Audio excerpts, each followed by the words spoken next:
And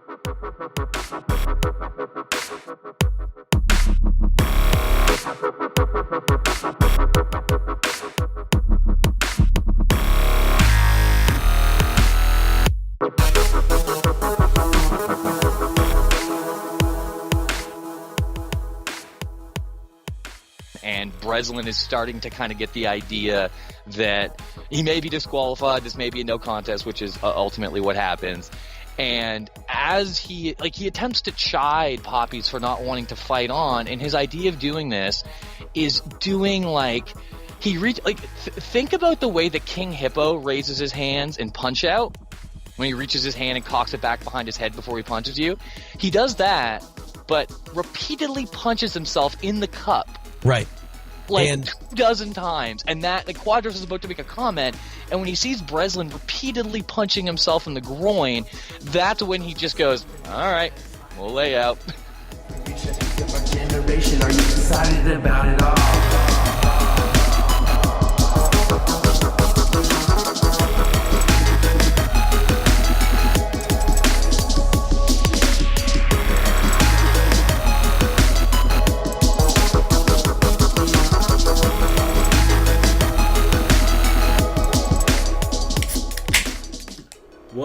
What up, everybody, and welcome back to yet another Sound of Violence podcast.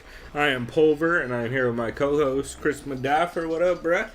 Doing good, man. I didn't recognize you when you opened the door without your beard. Yeah, I don't have a beard, as you guys can tell from the video we don't do for this show. But actually, if you go check out my Twitter, I'm pretty sure there's a picture of me doing a real bad Jim Belushi impression and chugging a bottle of Jack. So I got that going. But yeah, I fucking keep forgetting I don't have a beard, and then I startle myself every time I see a mirror. But this is not the Beard Cast. This is the Sound of Violence. If you guys have not listened to us previously, we are a show we're a podcast about MMA podcasts. Each week we go through and talk about the MMA shows we think you should catch, ones you should skip, and the ones you can't miss. Normally we do a new show, but I actually don't have one this week because it's no longer... Hell yeah! Well, not like a new show, like it's a show that I've never heard. Perfect. That's even better because if you guys don't know, it's no longer Sober October. It's now Bender November, and I've been fucking hammered all week. I took 2 days of work off after Halloween, and I've been drinking heavily. I have blacked out. I'm also 2 for 2 on blacking out. Also known as Can't Remember November. Yes! That's fucking hilarious. But yeah, I've just been drinking a fuck ton of beer and all that goodness. So I guess we should probably get into format, and I should stop talking about how I'm a goddamn drunk. Although I will give a shout out to the Hoppy Pilsner from St. Archer. Yep, making an appearance yet again on this podcast. Yeah, I'm a big St. Archer fan. I really like their shit. I think it's owned by Sean Whyte. All I know is that a bunch of snowboarders and surfers made it. So it says it right there: skateboarders, snowboarders, musicians, and he surfers. He is from San Diego County, Carlsbad. Is he? Yeah, I guess he is. Yeah, he was raised in San Diego mostly. Fucking just like Tony Hawk. I was gonna say. Well, Tony Hawk's from Carlsbad too, but Tony Hawk grew up in Terrasana. I was gonna say he's like the cold version of Tony Hawk. Yeah, the cold redheaded version of Tony Hawk. Hey, to be fair, they both had fucking fantastic video games back in the day. Okay. I'm not looking at you, Tony Hawk Pro Skater HD. That one was sick. It sucked so bad. You didn't like the HD one? No, everything was broken. I think you're thinking of the Tony Hawk's Pro Skater 5 that came out 2 years No, that one was very broken as well. Also, made by the same people. No, how do you... They need to go back to Underground, or whatever that one. Oh God, Underground was terrible. You don't like that? Oh my God. See, I just like it wasn't Thug Underground. No. I like the custom maps you can download that people made, and there's this one sick one. There's fucking lava, dude, and there's these towers and shit. Oh, I for sure made some real shitty maps for a long time. I just remember that. And you can unlock characters like Gene Simmons and fucking Iron Man. Yeah, video games, y'all. Yeah. Anyway, this is not a podcast about video games, so I guess we'll get into format. Like I said, I had been drinking heavily, so I have not listened to a ton of MMA podcasts. Honestly, I've been mostly watching a shitload of Three Sheets and David Tell's Insomniac, but I did listen to a handful. So why don't we get into format? What's your catch for this week? I have 2 of them because I don't have a can't miss. Cool. So we'll do one of them now, and we'll come back around to the the first one is episode of Heavy Hands, whatever episode they're on, like 185. I don't know. 183, something like that. I know their bonus episode they did was episode 21. Yeah, they both talked about they're like first and foremost, they're like basically because of the whole John Jones situation, they think George St. Pierre is the GOAT of MMA. Yep.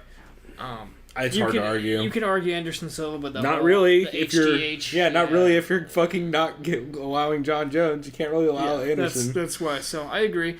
Fucking dick pill defense. Yeah, Jesus Christ. Nick Diaz didn't need dick pills. He just needed weed, yo. Yeah. And money. Wow. Yeah. Well, Nate's the one who likes the money probably more. No, Nick likes money. He just hates doing things is the problem. Yeah. Like, there's a lot of stories of Nick Diaz not going to appearances he was supposed to go to. And then texting fucking Fight Nanny from Punchdrunk and being like, do I really have to fucking go to this appearance? She's like, yes, you're an adult. They paid you to go. Go there. Jesus. Yeah. They Fight Nanny will come up later, too. They said if GSP can't grapple, he'll have to utilize his kicks, which I can't remember last time I saw GSP throw some spinning shit, but I know it's been a long time. Yeah, he can do it. They said, or he's just going to have to jab Bisping to death, but because they said they think Bisping's prone to being left open sometimes. Maybe I could see if he kind of has like an open stance and kind of goes to the outside with some hooks or like some shots to the body. Yeah. Like Bisping, especially being a smaller guy. Well, I think he'll just have to do some inside dirty boxing. Yeah, and like it's kind of interesting because the other thing they talked about on that was, I feel like for GSP we'll talk about it more later when we give our picks, but I feel like for GSP to implement any kind of striking game against Bisping, he has to establish early on that he's way faster than Bisping. They talked a lot about on that show about how it seems like GSP's lost a shitload of his explosiveness recently. Yeah. Like in his last couple fights, especially the last one against Hendricks. Which he lost that fucking fight. He lost that fight for sure. Yeah, I know. Back when Hendricks wasn't a 900-pound fucking porn-liking weirdo. Yeah, I know Connor and Pat are both huge GSP fans, and they both picked him via decision. They said probably split. I don't understand that. I don't either, but we'll get into that later. Anyways, they kind of went on to the co-main event. Cody Garbrandt versus TJ Dillashaw. They said Cody's distance management is so unreal. He knows when to react because he anticipates getting hit. They said they watched a bunch of times his fight against Cruz, which was a year ago. That fight surprised pretty much all of us because of how green Cody looked. Oh, yeah. Dude, before. I fucking thought Cody was going to get ran I think it's all through. because of his boxing prowess and just how good of a boxer he is. And his high-level wrestling game that is slept on because, like, he's out of the same place that he's out of Ohio, isn't he? Well, like he was so fucking good in high school. Ohio State was giving him a full ride. He just didn't have the grades. Well, and then he got shot or some shit too, didn't he? Oh yeah. He got in an accident. He fucked someone, shot him at a party. In his leg, something like that, or something like that. I want to say so. I know what's his face. Or he caught a stray bullet. It was. I think that's what it was. I think he got shot or some shit. Yeah, but he did. Or it was stabbed. Someone stabbed him in the leg with a knife and almost hit his artery or something like that. No, I think that was the other dude. That was the dude from last week. Well, that was Till. He got stabbed in the back. Too. But he almost got hit. Like I know there's a femoral artery, but he almost got hit in a tendon. Like his Achilles, I think. Yeah, I want to say it's something similar for Garbrandt. I do remember Garbrandt has been dealing with a back issue because that's what he pulled out of the TJ fight. He played high school football, and he said he fucked up his back real bad, like getting blindsided on some play, and ever since then his back's been hurt. Yeah, shouts out to that dude. Should be fighting probably. Whoever blindsided Garbrandt should probably be fighting. If you're fucking up world champs. Shouts out to American football being dangerous as fuck. Yeah, no, it's for pussies, mate. Oh yeah, it's all about rugby. Hey, you got your fucking pads like a bunch of wankers. They just stand around not doing shite, taking steroids. Even though the British do like the NFL now, though, like it's actually growing in popularity like every year. So it's because it's just watching giant steroided freaks run into each other. Everyone likes that. Everyone. Ask Pride how that works out for you, money wise. Works out well. They gave Cody high praise that he has probably the best fundamental footwork for any striking first fighter. Also, shouts out to whatever terrible music that asshole outside is playing. That's awful. I don't know. It sounds like weird. That is some syrupy ass music, dog. That shit is straight out of Houston. Yeah, and I don't mean because it sounds like it's underwater. Bam! Nailed it. Keep going. What were we talking about? Sorry. The Momo outside distracted me.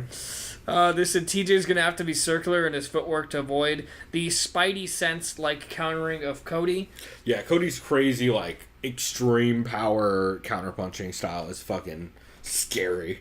In this, especially, like, the way he fucks people up. Like, Dodson is the only dude that's that small that I see doing that to people. Oh, yeah. And guess how that worked out for TJ? Not good. Yeah, they did.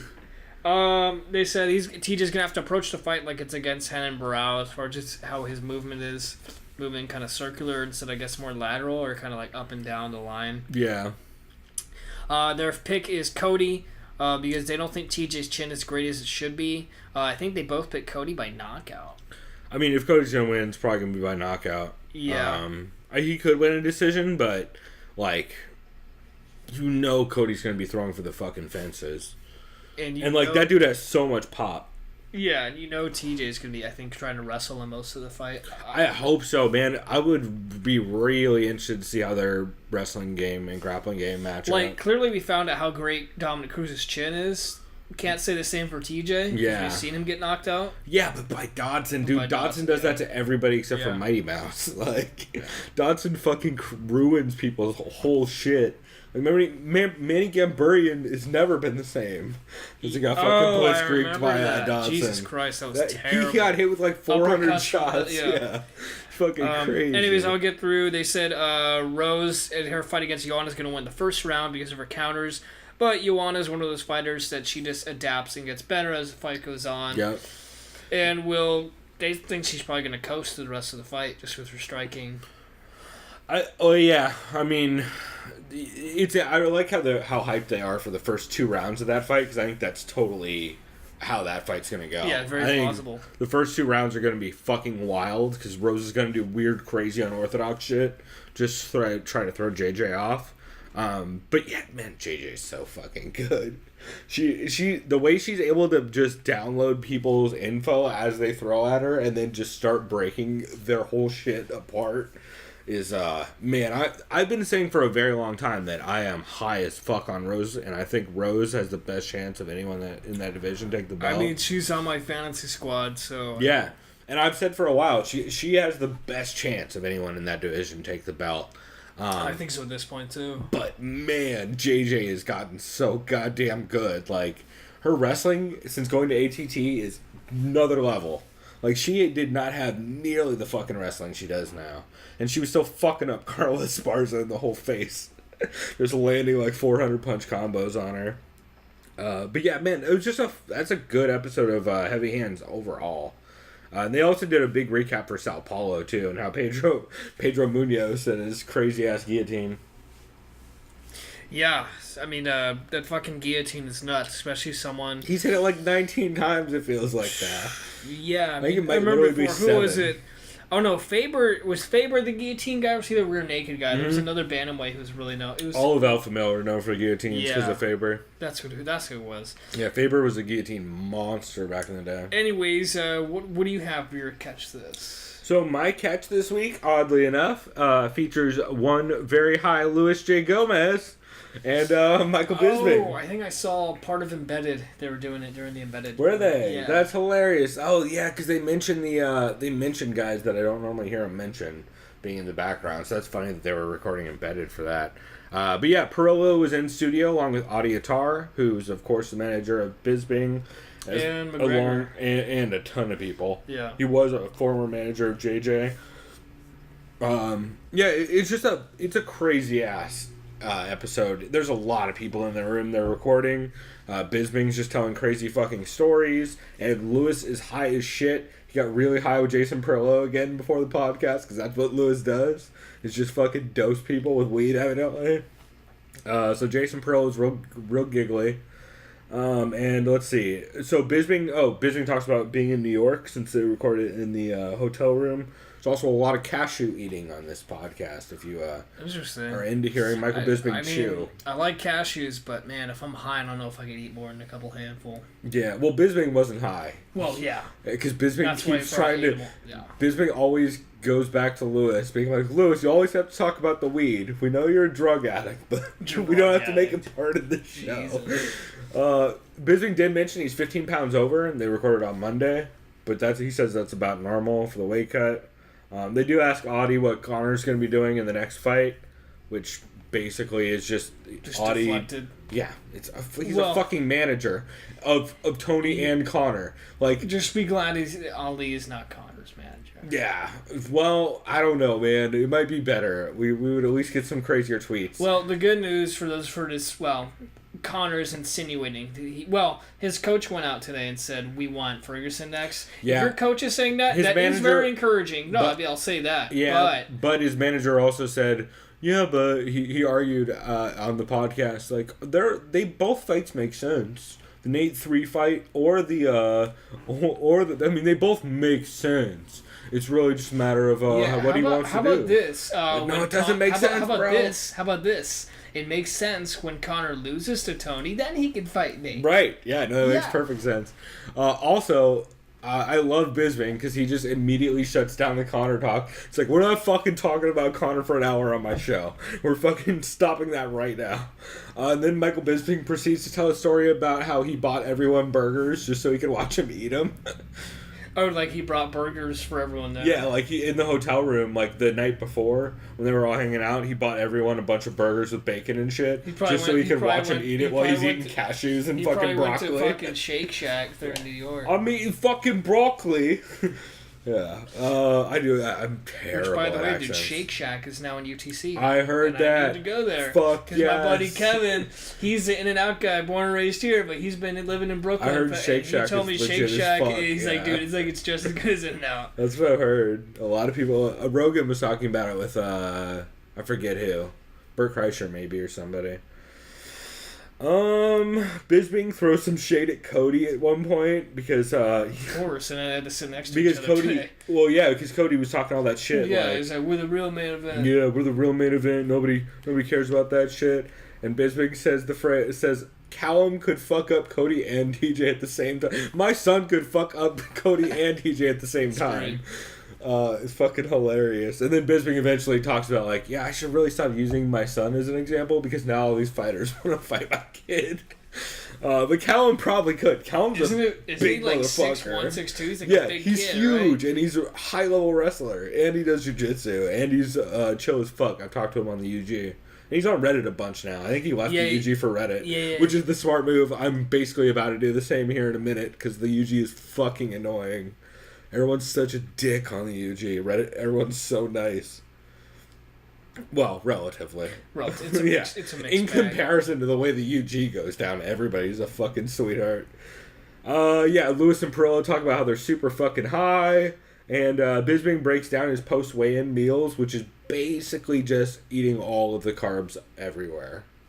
It's like, I'll come back, I'll have like a bunch of muscle milk and like 18 other things that I have them get from the store. Then we go out to dinner at an Italian place and I have pizza and pasta and I'll have garlic bread and all that shit. And he's talking about how his new nutritionist, like, fucking, he says that the worst goddamn plan, don't be doing that shit. Yeah. He's like, what? And then Jason Perillo in the background, all high, is just like, whatever. Fuck that nutritionist. Tell that motherfucker to just go eat some broccoli or some shit. You fucked up Anderson Silva on all that food. It's like, yeah, but he also almost died, and he also won the fight even though he got knocked the fuck out. Yeah, took a knee to the chin. Yeah. Goddamn mouthpiece. But it was just a funny episode. The only thing that was kind of annoying is Audiatar keeps talking over everybody, which he's a manager, so they're going to do that shit. But used to negotiating against his own clients. Yeah. I mean, Jesus. That dude. I think he manages Wonderboy, too. He manages so many goddamn people. See, I feel like as long as it's not Ali or Mount or any couple, they're the worst, too. For sure they're the worst, too. But I just thought it was a fun episode. I shit on I shit on that show a lot because of Luis Gomez, who tends to bug me.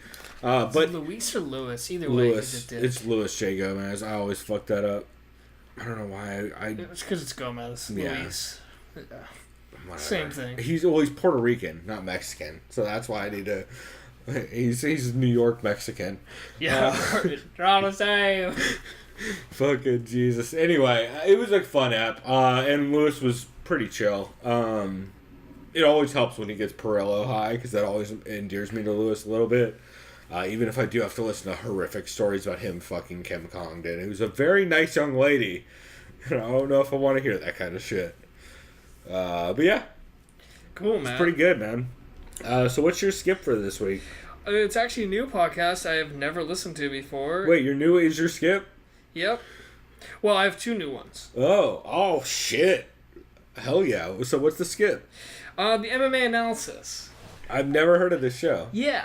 Okay, let me show you real quick the reason why I was intrigued by this show. If I could find...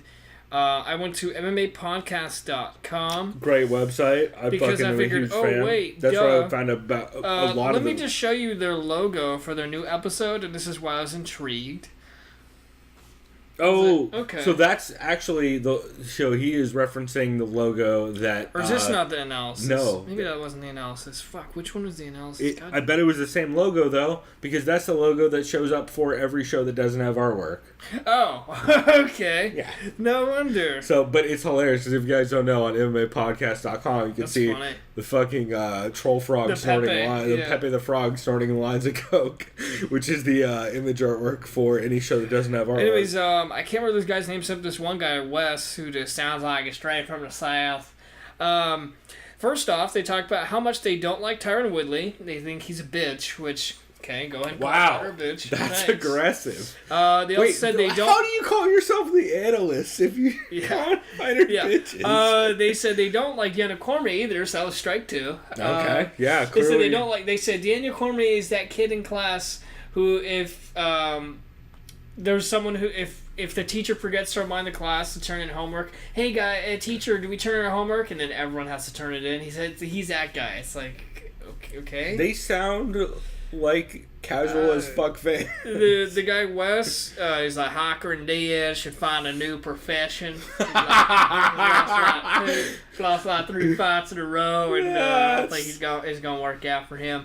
Okay. Jack Marshman, more like Jack Marshmallow. He lost before the fight began. We are definitely going to pull a clip of this dude for our next break. What did he say? One guy was kind of legit. He was like, everyone no. They were overestimating everyone. They're like, oh, Chito Vera, I had no idea how scrappy he was. What did you ever watch that guy fight? Clearly never. Yeah. I have my notes, stupid redneck dude. He said, I swear to God, John Lineker, every time. And he said it like 4 times in a row. Lineker. And then clearly his co-host, Lineker. I'm like, dude, what the fuck? They said Lineker is probably not technical enough to compete with the top 3 being Garbrandt, Cruz, and Dillashaw. No shit! No shit! Why do you think of tiny little guys can throw nothing but hooks to the body? Yeah. So, there's that. He has one move, and it's to go forward with hooks. One fair point that Wes, the redneck, or the southerner, as I'll call him. Of course, his name is Wes. Yeah. No, you can call him a redneck. Yeah, he said Kamaru Usman is way ahead of Colby as far as the chance of beating Woodley because of his striking and movement. I totally agree. I agree with that. That was a good point. I think it's a bad style matchup. Yeah. So there was that. I think that's a crazy fight. God damn, would that fight be good. They think Colby should fight Usman next, as far as that. Can't do that. But yeah. Because there's not enough people in the division to actually put shit forward. Like, if Jorge Masvidal styles on what's his face, he's 100% getting that title shot. If he styles on Wonder Boy. So there was that. That sounds real rough. Sounds real rough. Maybe it got better. I didn't listen to the whole thing. Yeah, I'll definitely pull some clips here for our first break. I actually don't know what any of our intro or anything is when we're recording, so but we will definitely have that as one of our clips. Let's see. So my skip for this week was the Big Brown Breakdown, episode 49. Mostly tell us how that was. because it's not at all fight talk for like a lot of this podcast. There's a lot of Halloween talk at the top of the show. Brendan once dressed as a gay French robot one year when he was a kid. Gay French robot? That's exactly my reaction. Wait. Why All would I you think do of that? Is I just think of a gay version of the Jetsons made. What's it? You know what I'm talking about? Yeah, like, I thought Bender, but yeah. Or like Gay Bender. Gay Bender, yeah. Then it transitions to a lot of talk about Valentine's Day and writing notes in class. Like, it's just so fucking random. The first 20 minutes, 0 fights are mentioned ever, even though it's the Big Brown Breakdown. It's just kind of crazy. Eventually, clearly they do... the Big Brown Breakdown is just, context for his doo-doo in the toilet. I think the Big Brown Breakdown is really just... like his toilet breaking down his poops. No. Because that's clearly the first 20 minutes is doo-doo, right? I think it's just a show about how Big Brown is fucking breaking down in front of us and is going so off the goddamn rails it's no longer relevant. He recaps Sao Paulo, talks to Woodley, Colby in the 170 division. Brendan's super hyped on Colby's shit talk.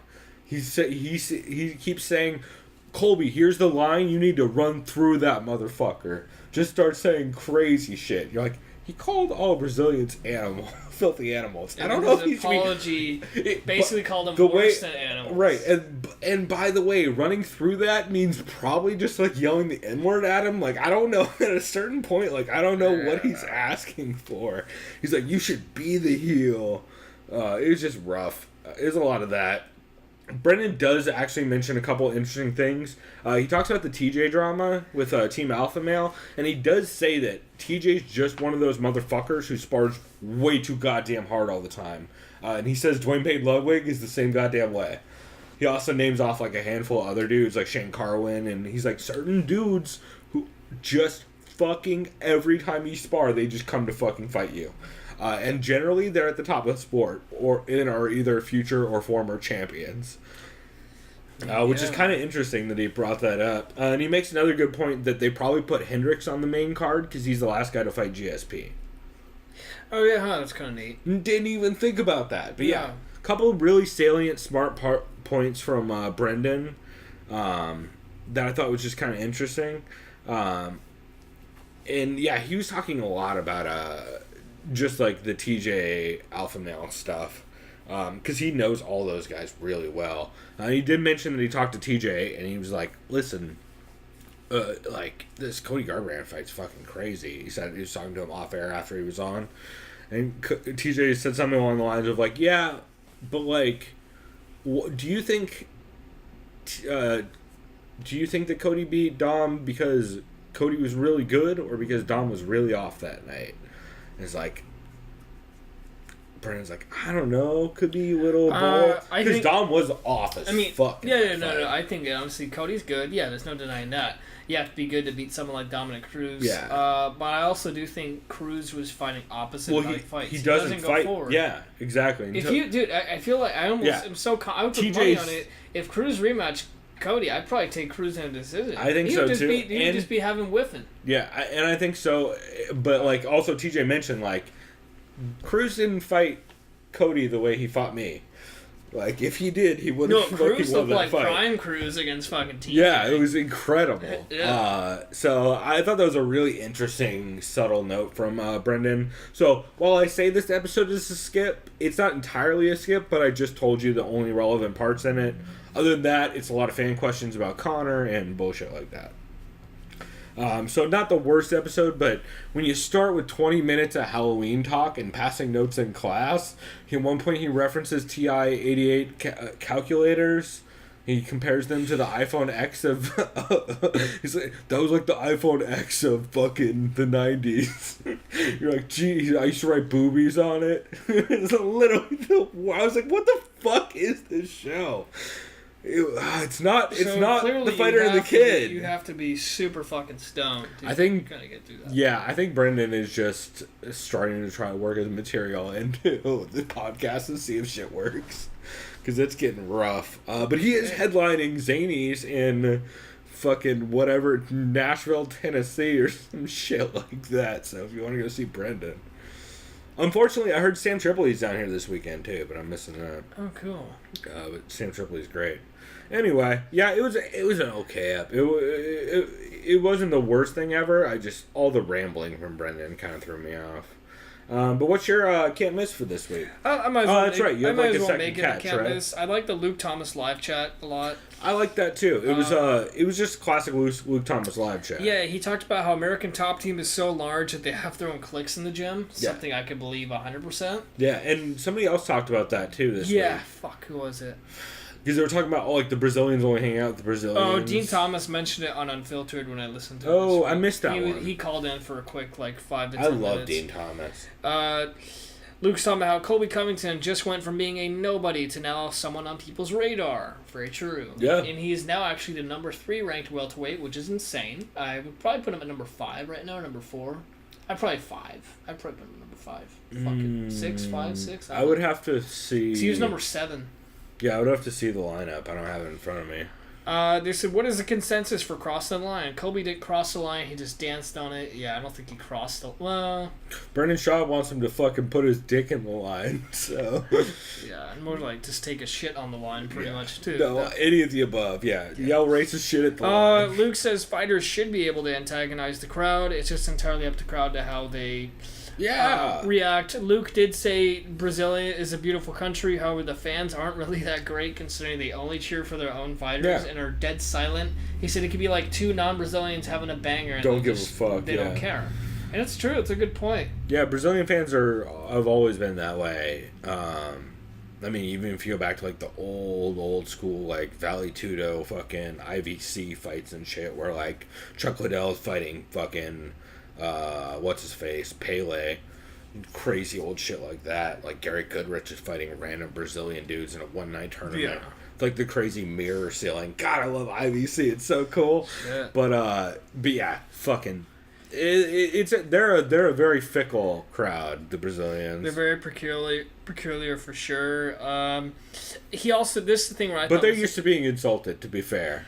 Fucking Chael was telling people that fucking kids playing in the mud, right? Yeah, he didn't realize Brazilians have computers. And Nogueira feeding carrots to buses.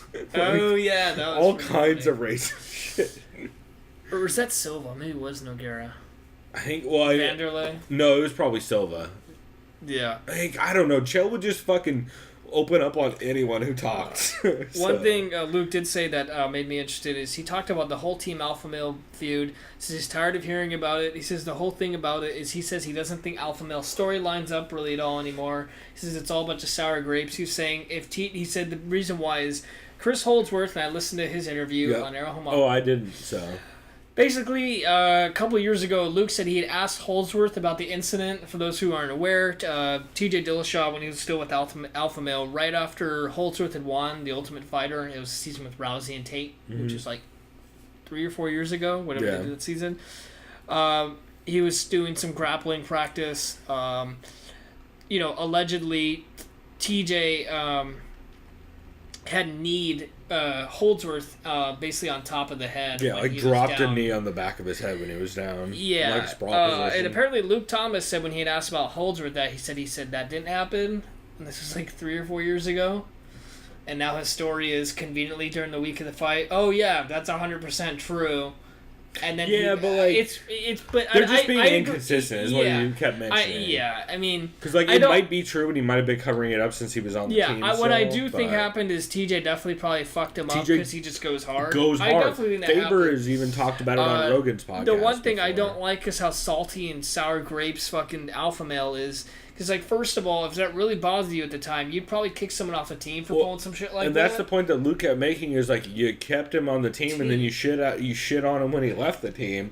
Why did you abandon us, bro? Luke is if he's fucking everybody up, and technically there's no such thing as loyalty. It's all about yourself if you want to win in the fight game. It's a fucking business. Yeah. I don't blame any fighter for training up multiple camps. Do what you gotta fucking do. Isn't that what Boss Rutan said? If you want to be the best and evolve, you gotta go to different camps. I believe he said liver shot, but yeah.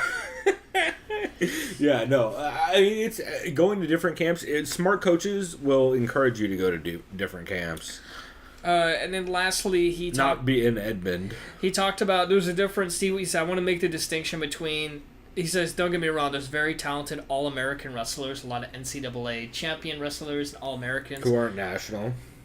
Yeah, and who aren't nationally. But however, there are world-class wrestlers. The only world-class wrestlers basically in the UFC are Daniel Cormier, Yoel Romero, and Ben Askren's... That's what I meant, world-class. Yeah, Ben Askren's not in the UFC, but he's a world-class wrestler. Yeah, Olympic wrestler. It's Joe Warren. And he was just basically saying those guys would do numbers on someone like a Woodley or a Covington or even Tony Ferguson. He's All-American, Justin Gaethje's in straight wrestling, they would get smoked. Yeah. Like, Askren smokes anybody in the world in MMA, probably. Maybe regardless of weight class, like below 205. I don't know. It gets rough. Oh, dude. Askren Romero would be the fucking coolest fight ever. But Askren, I think, has way too good a cardio he would make that fight so fucking ugly for Yoel. The thing about Yoel, though, he hits so goddamn hard, and he's such a freak. That is the coolest. That's the coolest fight nobody's ever asked for. That would be a dope ass fight. Hey, Ben Askren! Man, I fucking wish Ben never shat on Dana. Actually, that's not true because I love Ben for shitting on Dana. But yeah, man, it's such a bummer that they'll never pick him up because. God damn, man. A lot of missed opportunities there. Yeah, anybody but... I want to see him fight anybody but Woodley. It's because him and Woodley are a great combination together. Yeah. But, yeah. So what was your can't miss? So my can't miss this week was, you guys should have already known, Collapsed MMA did WEC, I think it was 17, Halloween Fury 4. We tweeted out, I think we tweeted out from the show account, maybe at the beginning, like first week of October or something, being like, yo, Collapsed MMA, you guys should, have you guys thought about having some Fury this Halloween? We just tweeted out that picture with Cecil Peoples and the fucking ring announcer dressed up as the crazy ass Halloween character. Oh, that was, I remember. We did that like weeks ago. Yeah. And then, so they announced like a week or two after that they were going to be doing the WEC card. It's not the same one that we tweeted out a picture of, but still funny. It's a fucking, if you guys don't know, Collapsed MMA is hosted by Jordan Breen and TJ DeSantis. It's part of the Between Rounds Patreon, and it's fucking fantastic. It's essentially the Lapsed fan, but the MMA version, where they go through and they do a giant, 4-hour breakdown of old card. And for this one, they did that WEC card, and it's fucking crazy. There's so many felons and, just trash people on the card. Jesus. They're just on this one card. There is Tate Fletcher, who's cool dude. There's Poppies Martinez and Poppies Martinez's brother, who are Tachi Palace legends. I was about to say Poppy Martinez, too. No. There is fucking Justin Ledet, who ended up murder-suiciding him and his wife. LeVar Johnson, who is in jail for assaulting his girlfriend. Wait. Just so you many said trash... Ledet murder-suicide, so clearly he survived a suicide. No, this is after. Because this card happened back in... Oh, sorry, I didn't hear the context. I said this card is full of felons. It was, but it happened back in 2007. Or you mean now felons? Yeah, since then. I thought LeVar Johnson, it was last felons year. That they let put on a card. I was like, oh, no. LeVar Johnson right now is in jail. Former UFC fighter. It's just crazy. It's a crazy fucking card.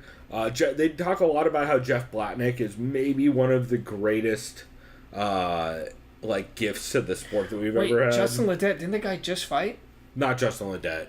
Dude, you confused the fight. I know, this it's guy not just Justin killed Ledet. himself and his wife. No, it's Justin. God, it's so close to Ledet.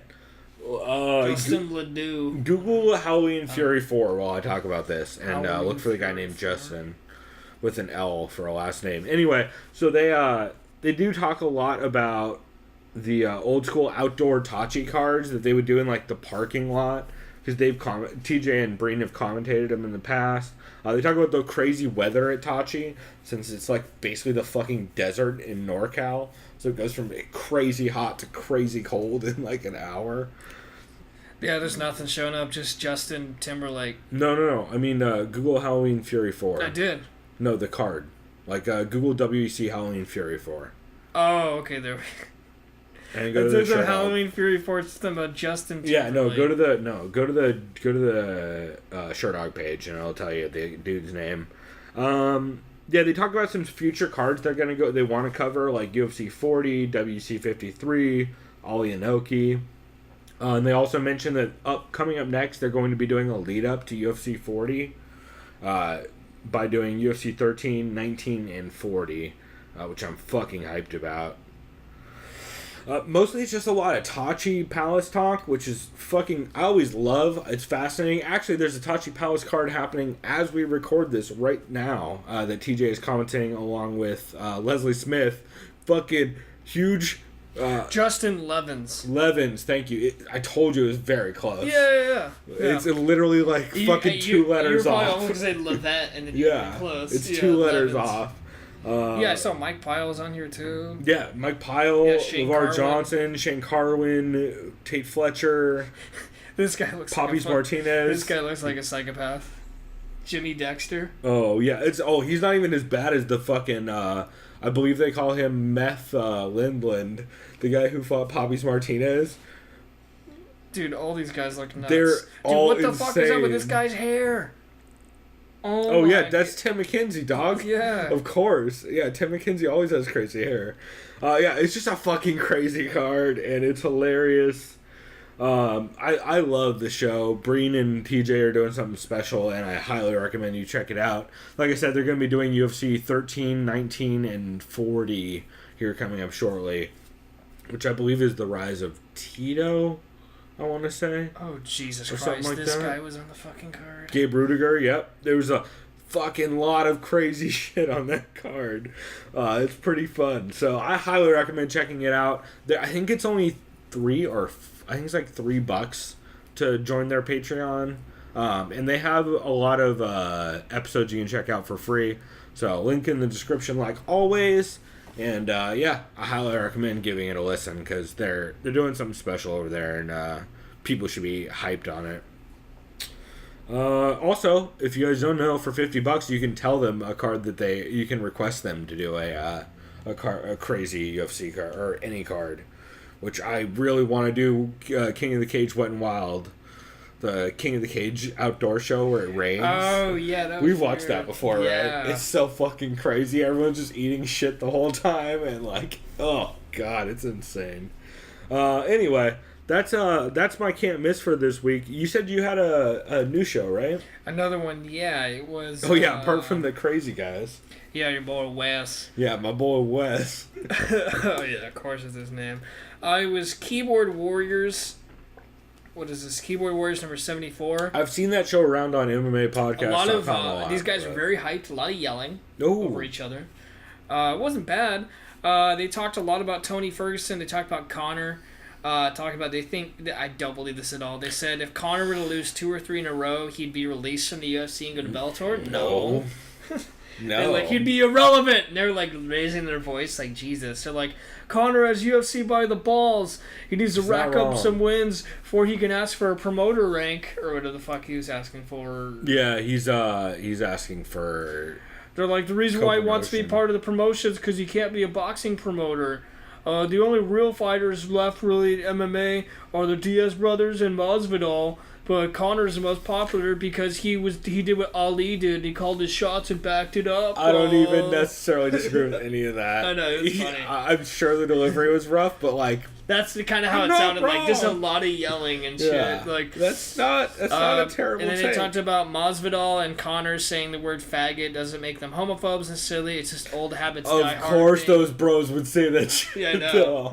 Based on the way you've described them so far, I would say of course they're cool with faggot. No, it's still homophobic to say that. Yeah. Very homophobic. Yeah. So I mean, and you can't. Once I heard that old habits die hard, I'm like, dude, that's like someone saying. That's like saying I love saying the word faggot still. That's like saying, I only say the N-word sometimes because it's a Freudian old habits slip. die hard. Yeah. You know, my ancestors did it. I started laughing and cringing so hard when I heard the guy, old habits die hard, bro. I'm like, dude, these guys are fucking assholes. That's pretty funny. Yeah, but I just wanted to mention that. I listened to Submission Radio, which was fantastic. Nice. John I wanted to Morgan get was around to on that. there. There's a good lineup. Robin Black was super hype, breaking everything down. Fucking Jake Shields Robin was Black. on there talking about Really? BJJ stuff. I love Jake Shields. Dan Hardy was talking about GSP and stuff like that. Oh, God. I need to so go back and listen to this. They had a good one. Yeah, I won't go to... That's just definitely one. Oh, and Tommy Toehold had a very good... He always has his little segment. It's about like a minute and a half long. Yeah. In between takes. Yeah, his GSP impression was pretty amazing. How many times do you say the word aliens? Oh, someone mentioned... What was it? Fuck. I don't know if it was a podcast. Someone mentioned GSP is pregnant with an alien and it's going to explode during the fight and kill Bisping or do something to Bisping. I did... Or anal probe Bisping. It'll pop out of GSP's gut. HGH gut. I also heard another podcast reference that, yeah, GSP is impregnated by aliens. So the GSP fat jokes are getting around.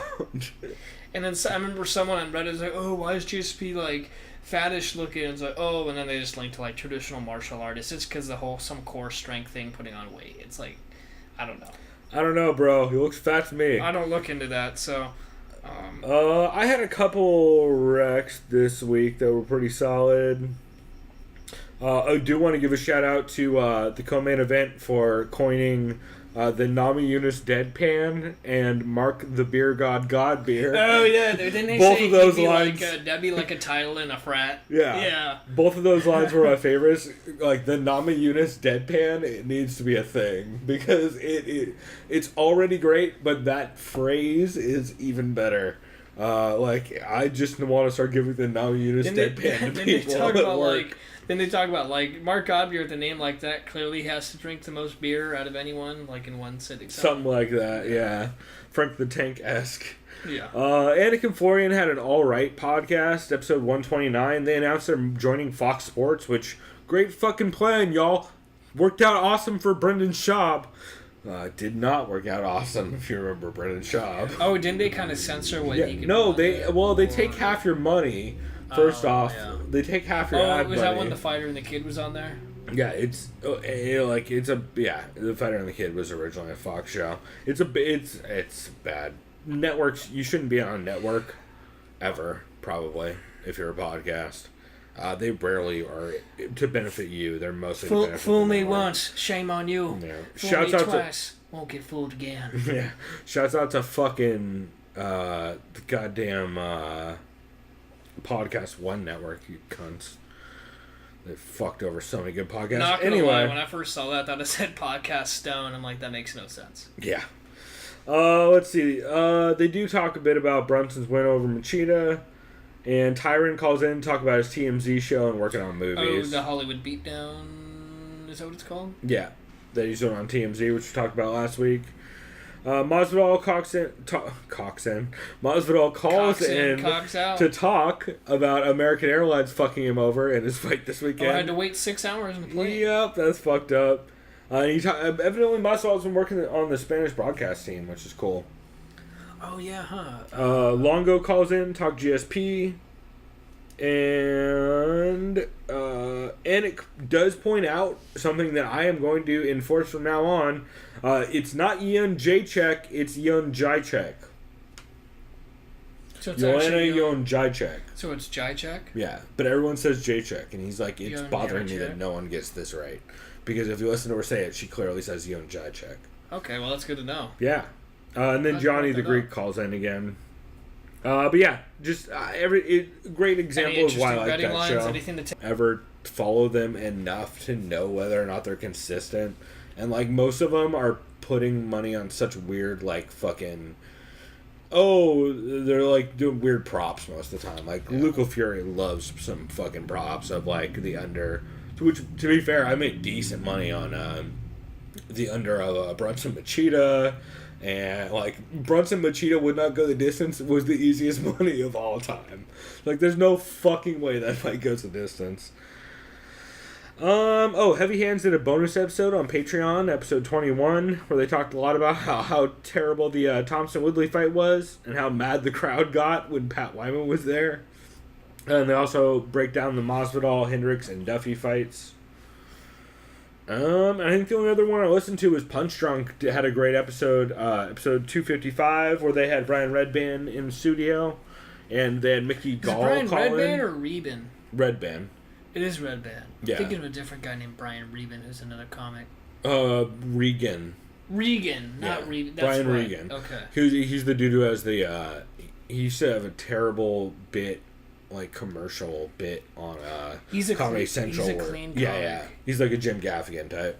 Which is, I mean, it's fine if you're funny. No, funny. it's not fun. He's not funny though. No, you can. Clean comics generally I don't find funny.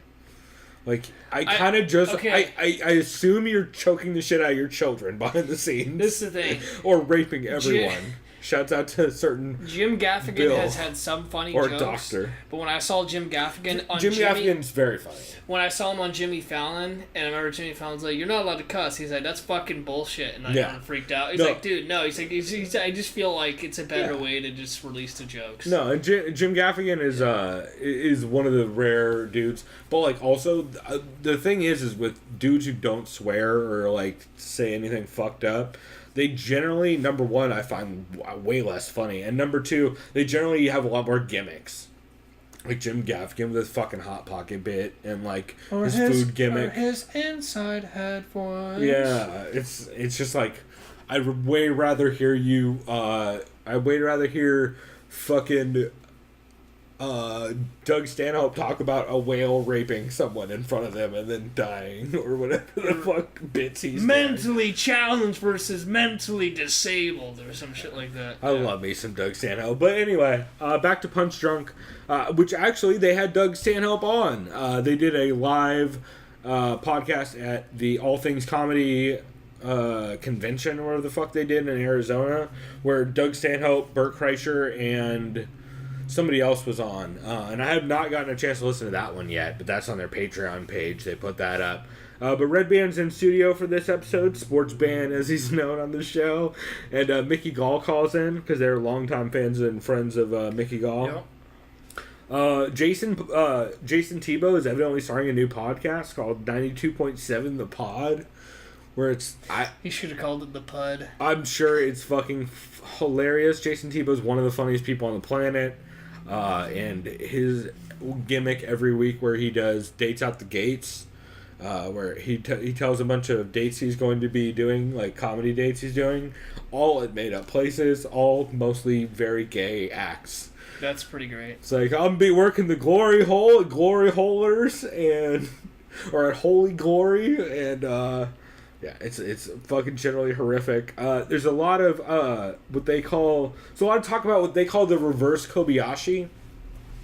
Because if you guys don't know, they do a bag of bets on that show, where they essentially you write down horrible bets, you put it in a bag, and then they end up doing bets for like generally on sports stuff. So like for example, I think they did on that one. They bet it on, I want to say football. Probably the World Series. No, I want to say football, like, because they all have their own teams. Yeah. So they're betting, like, who's losing the most or whatever. Or if we lose to you a certain number of times, whoever loses most has to do a bag of bets. So they pulled a bag of bets, and it's what they call the reverse Kobayashi, which Tony Hinchcliffe made up, where you have to stick a frozen hot dog up your ass. Oh, great. And film it for the show, like, your reaction of it. And Sam Tripoli is not fucking happy that he might lose, so he keeps trying to bait them into letting him choose two other bag of bets instead of doing that one. So it's a lot of jokes about hot dogs and asses. Sports Band is back, which if you guys don't know is just Brian Redband pulling up the Sports Center app and then reading headlines like he knows that these are things that are happening because he notoriously doesn't know sports. He's like, you guys, isn't it pretty crazy that they made that trade from that, like, I heard Tampa Bay is one of the best baseball teams out, and isn't it crazy that this one team traded this one dude? Like, what the fuck? I know you can tell Brian's reading it. I was gonna say, like, what are you reading? A headline from like 6 months Yeah, ago? no, literally, it's like all kinds of weird shit like that.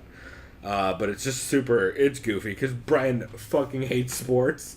So he eventually, at a certain point when he would go on that show, he just started making this a weird bit where he's like, well, I'm just gonna read sports headlines that are the first Google like, results. he hates sports in general. Yeah. Like teen sports or anything. Most sports. Because I did meet this one guy. He's like, bro, team sports are for fucking pussies. It's all about like motocross and just racing, and that's it. I'm like, I kind of hate sports. like, I respect your right to an opinion, but right. I don't see how you can't at least not watch football and have some beers, and you don't even have to like football. I don't care at all. Unless they're clubbing each other in the head, I rarely care about sports. That's not true. Combat sports is the only thing that I care about. That and fake sports. Yeah, Hashtag lapsed. Hashtag, or what is it? Remember, soccer's not a sport. We agreed on that with Karen a couple weeks ago. Yeah. As said by Kenny Powers. NASCAR's pretty much not a sport, right? Well, no, it's not a fucking sport. Driving's not a fucking sport. It's an activity. It's a hobby. You can do it for sport. It's not a goddamn sport. Yeah. Especially not when you're going in a circle. Golf is not a sport. Well, no, golf's a no, it's a sport. Golf's a skill game. It's a skill game. It's a skill sport. Golf's like darts. Yeah. Like, you don't have to work out to play golf, so it's not a sport. You just have to be real fucking good. It's weird. It's like a mental sport. You can be completely blacked out and still win golf. Ask Paul Daly. Nope. John Daly. That's the one. I remember playing golf by the fucking back now, mate. Oi. Anyway, so Mickey Gall, the bunch of football talk on Punchdrunk. Mickey Gall does call in, and Teeb, they pitch Mickey Gall on making a Gay for Gall shirt. Because Teeb is gay for Gall. Cool. Yeah, he's a big fan. Because I think Jason Tebow said that if Gall ever won the belt, he'd probably cry. So they started a gay for Gall bit, which is fucking hilarious. Mickey Gall's a huge fan of it. He also talks about how he's really hyped for the fight this weekend and how he's injury-free. Talks about some of the 217 fights he's hyped for, other than the ones he's in, or the one he's in. Like, he's hyped for Joe Duffy and a couple of the others. And Sam at one point mentions that he seems to think that, he's like, oh man, this main card's going to be great because it's like all strikers. There's no wrestlers or jiu-jitsu guys, so it's going to be all awesome. Like, motherfucker, did you not watch Thompson fucking Woodley not that long ago? It's not like grapplers and make boring fights. Two counter strikers fight each other and not fun. Yeah. No, that's the worst matchup. It's way more fun to watch two grapplers fight than to watch two counter strikers. Like, two counter strikers is the worst that's fucking thing to watch. Notoriously the worst. Yeah. Oh my god. Like, Colby Covington, Damian Maia was awesome. It's not because they're both strikers. But yeah, it was just it's Sam Tripoli being Sam Tripoli. I just thought it was a fun episode overall. And yeah, I don't give Punchdrunk nearly enough credit. They don't quite cover a bunch of other sports along with MMA, so I don't bring them up as much, but their show is really good, and I highly recommend, even though I haven't listened to it yet, checking out their show they post on their Patreon of the All Things Comedy Festival, because it sounds fucking insane. It sounds like a very drunk Bert Kreischer was running around with Doug Stanhope acting a fool, so I recommend it. Cool. I was going to say the only last thing, I won't go through it. I did listen to the MMA Hour. I will just mention Colby Covington doesn't regret any of his comments. Wants to keep playing the heel. He wants to fight Tyron Woodley in St. Louis. Yep, checks out. He says it's him and Masvidal versus the world. That checks out too, because apparently everyone at ATT wants to murder him. Well, all the Brazilians do. Which is like half of ATT. I remember they asked Masvidal, and he's like, I have Colby's back. He's like, so anyone fucks with Colby, they're fucking have a problem with me. They're going to catch these hands. I think Masvidal was the one that said there was a bunch of clicks at ATT. Yeah, and then Dean said that, oh yeah, on Unfiltered, of course, Jim Norton was in there, so it was your best friend, Phoenix Carnival. And she was on there. Great. And they nerded out about comic book stuff, about Marvel stuff, movies, all that. God like, damn it. Yeah, the only thing I thought that was kind of interesting, since I'm a huge Punisher fan, is they want John Bernthal, who's playing the Punisher, to come on, because apparently he used to be an amateur boxer and loves the UFC. I want Punisher Warzone over and over again is what I want. Can we just make Punisher Warzone 2? How about this? Just check out the Punisher show on Netflix, because it's Is it pretty close? Yeah, no. Just catch the trailer. I'll just say that. After that, Dean Thomas talked about, he said if Colby was getting jumped by Brazilians, he would world star that. Yeah. because Dean Thomas is not a fan of Colby. Oh, that's because Colby shit all over Dean Thomas last week, saying he only coaches the fucking the females and like the fucking nobodies, or I forget who. The amateur wrestling. Yeah. team. The amateurs and the females. You're like, Jesus Christ, bro. He's literally coaching another dude on the same card. Just to cap it off, they played a really cringy fucking recording from Ben Saunders attacking Colby, who sounded very emotional, saying, "Oh, who dumped him on his head?" And the guy sounded like he's on the verge of tears. That was annoying to listen to. No, that sucks, because Ben Saunders is cool as shit. Yeah, I know. That's what they're saying. They're like, oh, it's kind of out of character for Ben Saunders to sound like that. Yeah. So that didn't sound comforting to listen to. And then lastly... Also, isn't Ben Saunders retired? Is he still fighting? I have no idea. And then Mike Platinum Perry was on. It was a fantastic interview with Ariel. He talked about animals and martial arts, like different styles. He says... He's such a fucking weirdo. He was saying... He's so goddamn weird. He was like, if Darren Till and McGregor are the gorilla, then I'm the Kung Fu Panda of this shit. Jesus Christ. He's like, I love that movie. He's like, I've seen that. He's like, with my girlfriend. He's like, my nieces and my nephews, like, a bunch of times. And he's like, my biggest inspiration, too, besides animal martial arts, is Dragon Ball Z. He's like, that's made me want to be a martial artist. Mike so just like his boy... Galore Bafanda. Mike the Kung Fu Panda Perry is a way better nickname than Platinum. For sure, I'm going to call him that from now on. The fucking Kung Fu Panda Mike Perry is, yeah, I'm into that. I'm into every part. You know what? Mike Perry needs a Kung Fu Panda tattoo. The Vegeta Panda, because he acts like Vegeta from Dragon Ball Z. Except he's not short. Right. I gotcha. He's just a brash person. He acts more like... Who's the fat kid from Dragon Ball? Fat kid. Wasn't there a fat dude? I haven't seen Dragon Ball in literally 20 years, so... Majin Buu's a fat Yeah, I character. think that's the one. I don't know. It's been fucking so long. My brother loves some Dragon Ball. I don't really fuck with Dragon Ball. But that's hilarious. Yeah, Mike Perry is a Kung Fu Panda. I will sign off on that any day. So yeah, that's all I got for podcast. Perfect, man. Well, we will wrap that here. News. Ally Quinta is out of this fight against Paul Felder. Was it too good to be problems? true?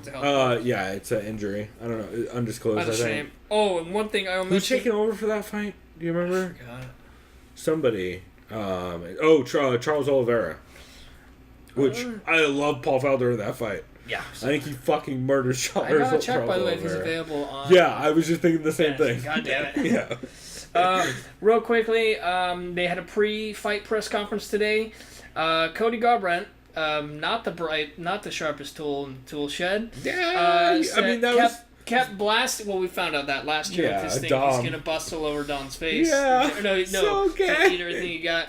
I remember all he kept talking about is TJ, you're on roids, and then like TJ's like, that's no, right. And he said TJ showed us all how to do roids when he was at Alpha Male. Right. So you just this is the thing.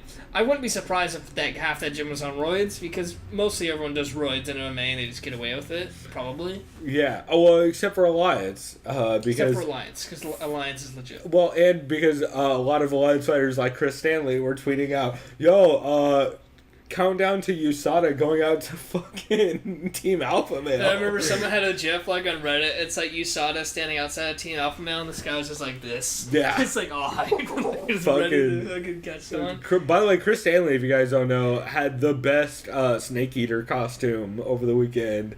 Just fucking the dopest Metal Gear Solid costume. So hopefully she wins.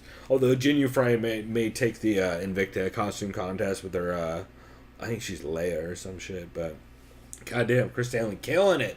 Actually, that's our artwork for this week is fucking Angie Hill and a bunch of people dressed up because it's fucking hilarious, and I don't have any other artwork. But I should mention we changed our artwork last week. It was going to be Angie and all those dudes at TwitchCon. Oh, yeah. But instead, we changed it to Cecil Peoples and the fucking WEC card with the dressed up announcer, where Cecil Peoples is pointing at the camera because that shit made me laugh super hard.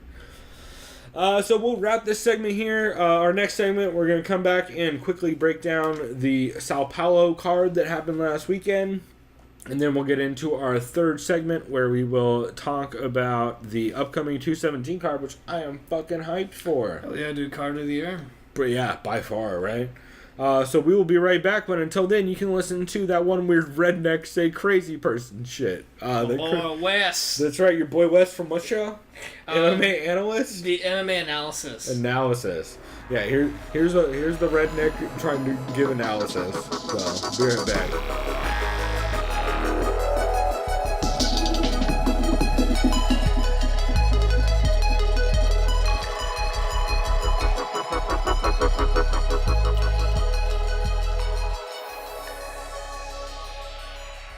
I don't know what the issue is with Cormier. I mean, He's a turd, is it because man. he feels like a good old boy? No, he's just a turd, dude. He's a guy that thinks everybody exactly. He's a guy that thinks everybody likes him and he's funny and all that, and he's not. You know what I'm saying? Like that's the last guy you'd want to go hang out with. You know what I'm saying? Doesn't he feel like he's that guy you had class with, and everybody's dicking around in the classroom, and he's the one that tells the teacher? Yep, absolutely. And you all get the attention because of it? Yep, straight fucking up.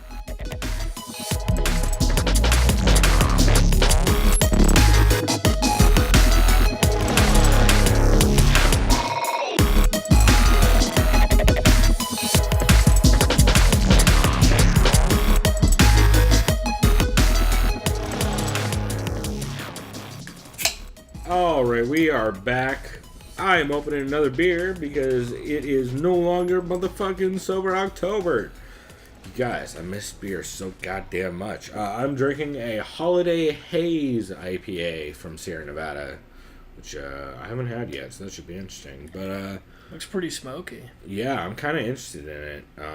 Looks alright. It's definitely hazy as shit. Actually looks unfiltered. Yeah, it is. Which should be...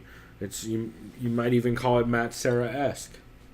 But we are gonna. Speaking of which, Matt Jimmy! Serra. Yeah.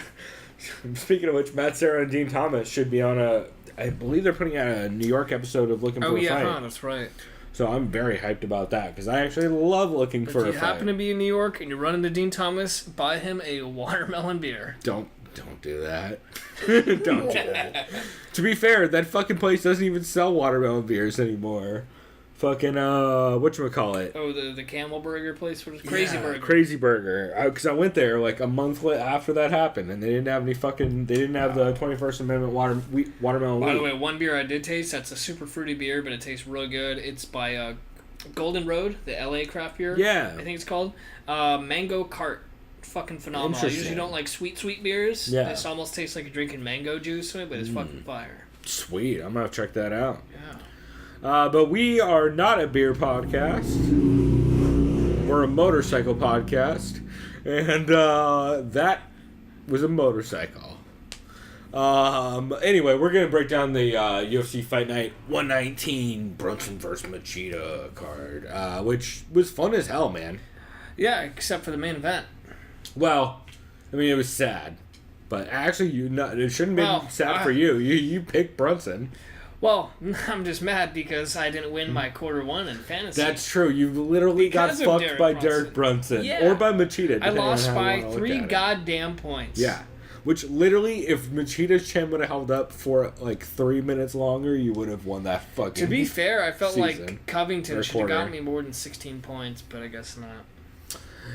Yeah, I mean, decision. Yeah, because he had mine on the ropes. If he would have finished him, then I probably would have won. So they double fucked you. Yeah.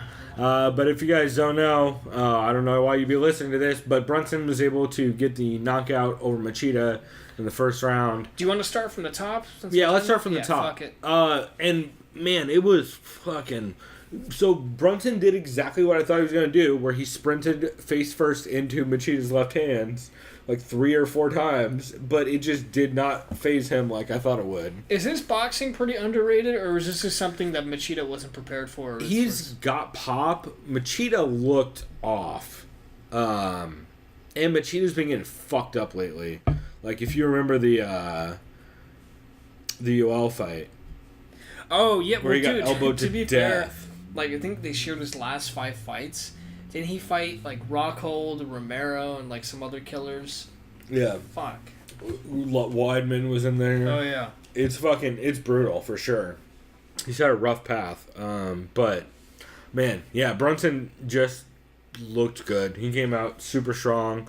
Ran straight into a couple left hands and then started just fucking winging hooks and caught Machida. Kind of the way you thought this fight would go, right? Yeah. I mean, it's got to go one of two ways, and either way, it wasn't going the distance. I knew that shit. I put money on that. Won myself like a whole $2 because it was like fucking a -4 something. $2 richer. Yeah, for real. I made back some of the money I fucking lost on the rest of this card. Oh man, who else did I bet on that fucking totally fucked me? Somebody fucked me on this card. Did we both go Font?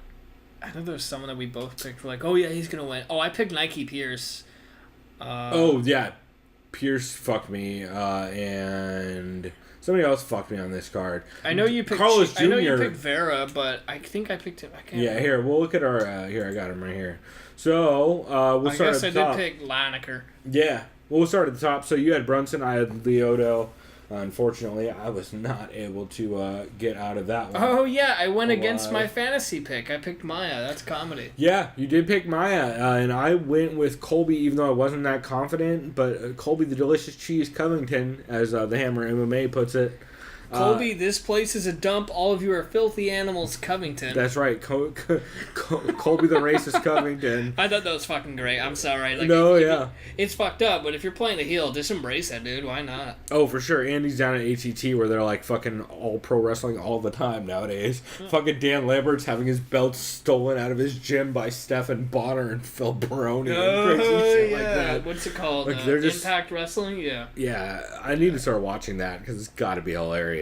But yeah, Colby Covington, super impressive performance, shutting down every single one of Damian Maia's entries on the takedown, just straight up. And he did that exact thing that we talked about, which I believe it was Woodley that originally mentioned it, that you can't, when you stuff a takedown from Damian Maia, you can't turn like 45-degree angle to him. Or 90-degree angle rather to him. You have to you have to stay sort of like sweep into your hips, right? Because he'll pull half guard that way. Yeah. So he just kept just stuffing takedowns straight 180 degrees, so they're both like in a straight line. And he did a fucking excellent job of it over and over again. Threw a bunch of really ugly, like crazy leaping left hooks and shit like that. K1 Maia was in full effect on this card. Yeah. It was fucking crazy. It's just such a weird fucking fight. And Damian Maia took some fucking shots. He was bloody as shit by the end of this fight. Really impressive by Colby. Yeah, 100%. It shows Colby Covington's legit in this division, 100%. For sure. I think he's top 5. He has to be close. Yeah, I mean, the whole division. I don't know good. I don't know the rankings. They put him at number 3 officially, which is a little high. Yeah, I think you have I'd put him at 5. I'd put him above Jorge for now, barring how Jorge does against. Is RDA below? RDA is like number 4. I would put him. I would put number Colby. 4. Oh no, RDA's 5. Masvidal's 6. I would put Colby like right around. I'd put him at 5 RDA. or 6. I would have fucking Masvidal way ahead of RDA, and I would have Colby probably right in between them. But yeah, I mean, it was a great performance by Colby. Damian Maia could not get anything done with the fucking wrestling. People have kind of figured out his game. And what do you think's next for Maia? Maia either has to evolve his game or retire. I think he's just retire at this point. I always hate calling for dudes to retire. I love watching Maia fight. He's not really getting fucked up in these fights. Yeah. Like he's just taking damage. He is getting fucked up, but not like he's not just dying. Like he's not just like getting crushed in these fights. He's still competitive the entire time. But man, his wrestling is an issue, and his striking is an issue at this point in that division because of how strong everyone's striking and wrestling is. Yeah. So, like, I would like to see him fucking, like, I don't like the phrase gatekeeper, but, like, I would like to see him fight some barely top 10 dudes and see how he does against them before we throw him right back into the fucking fire. We'll probably give him stun gun. I don't know. Yeah. like that's a fight I would totally watch. That's Yeah. a fun fight. Both grapplers. Stun Gun loves his judo throws. Jamie Mai's the better actual grappler. Both really big for the weight class. That'd be a fun fight. Speaking of nasty fucking grapplers, Pedro Munoz, it's a goddamn guillotine monster. That was crazy. The fucking Brazilian Uriah Faber up in this bitch. Dude catches the guillotine in the first round after piecing up Rob Font and then Rob Font shooting in a desperate takedown, which I think it was Heavy Hands that pointed out that every single fight, Pedro Munoz's game plan is to rock someone on the feet and then get a guillotine when they shoot on him, which like at a certain point will stop working. That's literally like Faber in a way. Yeah, but nah, because Faber will... Oh yeah, because Faber would just go shoot. He would just shoot already basically when he could. And like Faber wasn't great at fucking people up on the feet either. Yeah. But like Pedro Munoz is so confident in everything that he does that it's that game plan's working so far. I can't really shit on it, but it makes me nervous against anyone towards the top of that division that any part of that game plan would work out. But man, is it fun to watch. I always like dudes who have like one specific thing they're awesome at. Like Michael Chiesa with the RNC, and like just there's like a handful of dudes. Even Lee with the RNC. Yeah, Lee too. Like a handful of dudes are just awesome at one thing. And it's always interesting to see matchups. Ferguson with the Dars. Yeah, Ferguson with anything off the front Prue headlock with series. the Von Prue. Yeah, fucking OSP. Which we will talk about in the next segment.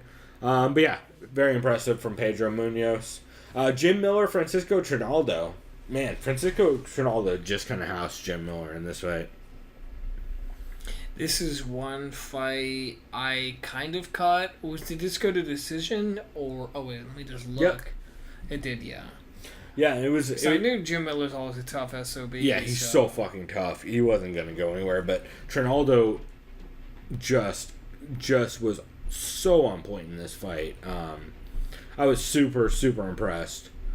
And yeah, Trinaldo just looking incredibly hyped on that division. Also, I don't think he was the one that got flagged by USADA that like I mentioned last week. I think it was somebody else. Yeah. It's the other Brazilian that I always mix him up with. I just forget who it is. Thiago Alves? No, way more Brazilian wrestlery. I forget who it was. Yeah, Somebody's coming off 2-year suspension. But anyway, Trinaldo looked great. Just won every sequence in this fight, and man, Miller seemed like he just was having a lot of trouble with him, which stylistically, I think that's a bad matchup for Miller. I would have picked him from a fantasy league if I thought he would have gotten a finish, but Miller's way too fucking tough. Yeah, I had Trinaldo. I think he got me like 6 points, but whatever. Yeah. 7 points. Yeah, it's a good flex pick if you need one. Let's see, Thiago Santos and Jack Hermanson. Oh boy! Thank God we actually realized this guy is like Scandinavian and it's Hermanson, not fucking Hermanson, like everyone keeps saying. Yeah, and Thiago Santos straight beat the shit out of him. Yeah, I saw that. I was like, oh my. First round stoppage, and just super impressive. You saw to look out. Yeah, Thiago Santos looking. I believe on the commentary, I think it was, or maybe it was on a podcast. Somebody at one point said, Brian Stan once said that he has a hammer on his tattoo of a hammer on his chest for a reason. Oh, and, is this the guy that had Mjolnir on his chest? Oh god, maybe. Thor's hammer. Yeah, it was. It was fucking Mjolnir. I'm like, Jesus Christ. That's a little much. Of course you would know that shit, nerd. Of course I would, yeah. But yeah, new Thor movie, like Matt Sarah said, comes out tonight at midnight. Oh man, that can't be bad. Unlike every other Thor property ever. This one's actually good because the director Taika Waititi, really good indie director from New Zealand. So here's the problem though: is Arnold Thor? Who? Arnold? Is he No, Thor? it's- Okay, then I'm not watching. Oh, I mean that would have been great in the 80s, yeah. No, now. I want old Arnold Thor. Give it to me now. Also, I want the maid in the movie. Is that weird? All right. No, Thor, I don't have that for you. This is a weird gap-toothed kid. We'll keep moving on. John Lineker, Marlon Vera. Holy John shit. Lineker, defeated Marlon Chito Vera. Goddamn right he did. And, man, Wes. Marlon Vera was way more competitive than people were thinking he would be. Dude, he took that third round pretty dude's handily. chin is legit. Yeah. He took some fucking shots. Just those liver shots, the shots to, like, Leonard was looking gassed in the third round. Like, he tired him out. And Vera's never been knocked out, if I remember. Honestly, if Vera had put the volume he put on the third round, he would have won a fucking decision if he did that.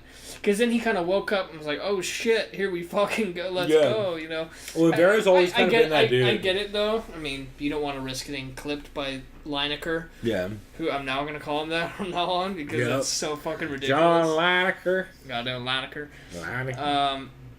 Yeah, Lineker didn't impress me too much. I don't know. It's kind of what I expected. It's kind of fun. Yeah, I'm not trying that to fight take kind of away went how I thought. I'm not trying to take away his win from him, but I was actually more impressed with Chito. At Me the too. End, so.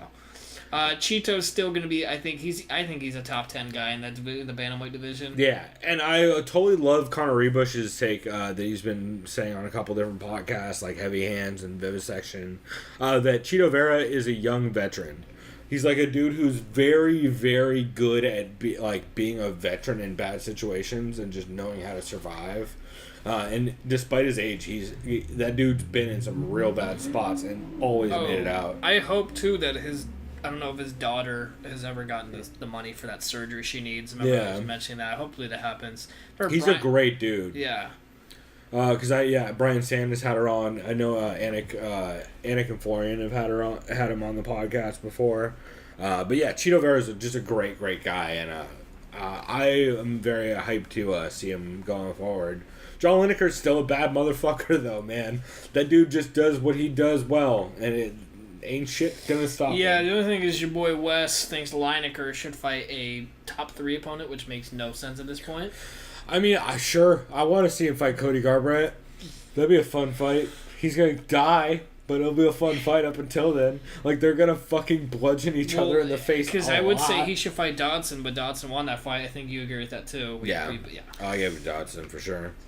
Yeah, I don't know who you have Lineker fight at this point. I don't know. Maybe like a Rafael dos Anjos. Like, it's weird. The bantamweight division is kind of stacked, but honestly, it's just the elite 3 between maybe Garbrandt, Dillashaw, and Cruz. I think maybe you could put Rivera's name in there, the elite 4. Yeah, kind of thing. Rivera's right on the cusp, and I think you could give Lineker someone like a Rafael dos Anjos or somebody like that.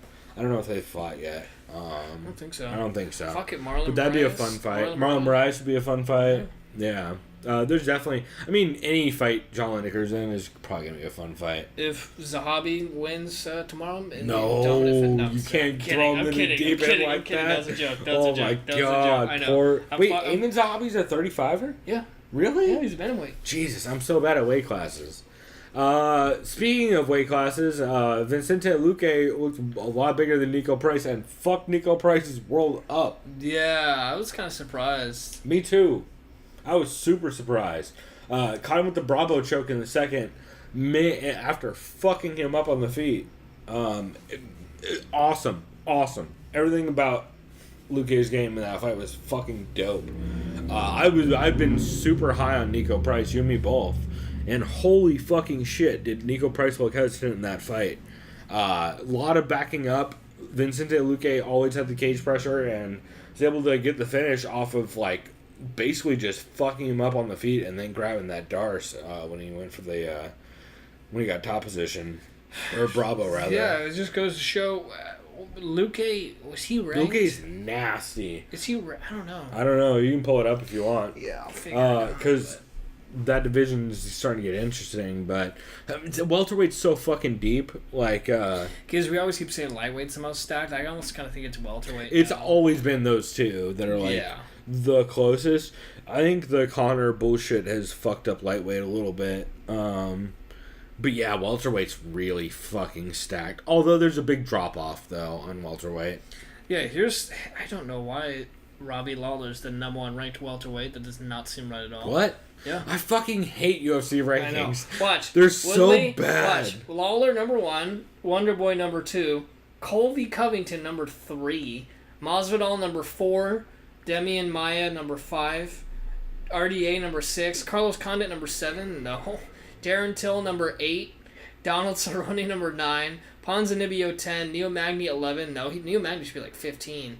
Ponzinibbio should probably be higher. Usman's 12. He should be at least top 10. He should be like 8, yeah. Yeah. Gunnar Nelson, 13. Stun Gun, 14. That's about right. And Alex Cowboy Oliveira, 15. That's about right. Yeah. So Luque's not even up there in the rankings yet. Yeah.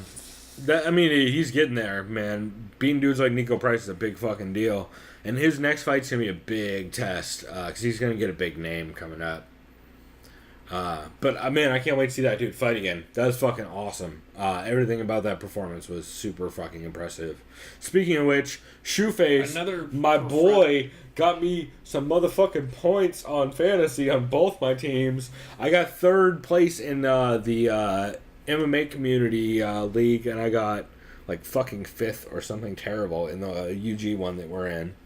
But the fucking MMA community league, holy shit, I was real close there, but I barely got fucked by a couple we'll mention in the next segment, you are primed for Saturday night, right? My Q2 in the fucking UG league is ridiculous. I have fucking 4 fights, 2 of which are title fights in the first fucking card of the year. So it should be pretty crazy, but anyway, back to Antonio Carlos Jr. Holy fucking shit. Is he so dominant in the grappling when he goes to it? Yeah, that was fantastic. He was not even fucking around with Jack Marshman's stand-up. He literally just wanted nothing to do with it. Your boy Wes already mentioned, Jack Marshman already lost a fight before it even began. More like Marshmallow. Guys saw. Yeah, more like Marshmallow. That's... God damn it, that fucking guy. Yeah, Antonio Carlos Jr. just ran through him, got the RNC. Incredibly impressive performance on the ground. And it's starting to show that I feel like Antonio Carlos Jr.'s ground game is... He's not being that dude where he... Like, I was a little worried he was going to get a little K1 Damian Maia. Oh, yeah.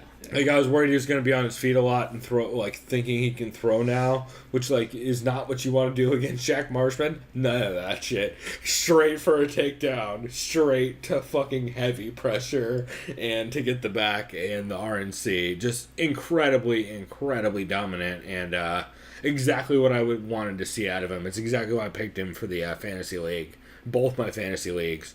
And y'all were sleeping, too, because I had dropped him, and I picked him back up because I knew everybody was sleeping on him. So I dropped him for somebody that got me more points in the meantime, and then I picked him back up. But, dude, yeah, Shoeface is the truth, and y'all motherfuckers are sleeping. Anybody who... Didn't he tap Gary Tonin in a sub-only match? Yeah, that was him. Yeah, anybody who's tapping Gary Tonin, y'all need to be aware of, and fucking Shoeface is the truth. And he's an ATT with a bunch of monsters, so... Very, very high on Antonio Carlos Jr. Hakron Diaz took on Jared Gordon, and he lost via decision. You had Diaz going into this, right? Yeah, but that's because I knew nothing about Jared Gordon, even though he's a local guy, right? Most people didn't. And Jared... Wait, he's out of San Diego? I'm not local. I meant American. Oh, yeah, I gotcha. Yeah. Yeah, Gordon basically did what I thought he was going to do. Diaz had trouble with the pace, and he had trouble with the wrestling, and that's kind of what I expected. I don't really have a lot to say about it. Elijah Zaleski dos Santos beat Max Griffin in a big way. Just super dominant the entire way throughout. Again, I don't have much to say about it. Went kind of how I thought it would, but super dominant. Figueroa took on Jared Brooks. Close fucking decision. Split decision. It's a tough fight to call. Like, I could see that going Brooks' way. But I get the decision. Yeah, I heard it was kind of weird. I didn't catch those 2 first fights. I remember I chose Colombo because I don't know the guy. And Colombo got choked the fuck unconscious. Yeah. And that's why I'll do that too. You know, whether it's a hunch or not, I usually go with the guy that has had more experience. I just can't trust Colombo because of his style and his goddamn age. But yeah, good performance from Golem. I'll be interested to see him against people with an actual a name in the division. But fun card overall, though, right? Hell yeah, man. It was solid. And a lot of people were giving this card a lot more credit than they were the card the week before. I forget which one that was. Sure, you tell. Oh yeah. A lot of people, I feel like, were way more hyped on the Machida Brunson card, which, like, they were better fights, I would say, probably, but, like, I don't know if it deserved all the hype it was getting. Like, it turned out to be good, but that card easily could have been rough as fuck. Like, we could have seen some rough, like, long, drawn out, like, exactly, yeah. Damian Maia, Colby Covington could have not been fun, easily. So I was surprised so many people were high on it, but turned out great. And then this weekend, we got fucking 217. So goddamn hyped. Card of the fucking year. Dude, card of the year. So we will be back and we will break down that card here coming up. Our next clip might be another clip from the MMA analyst bullshit. Because, goddamn, that fucking redneck it really has some shit to say. And he's, Wes. oh my god. So, you guys can check out Wes. And I guess our intro for this week will probably either be Collapse MMA or Michael Bisping yelling about how they should not talk about weed on their podcast. Actually, no, you know what? We're going to go Bisping. We'll You're go a Bisping. fucking drug addict, Yeah, Lewis. we'll go Bisping. Some part of the Bisping podcast we'll talk about.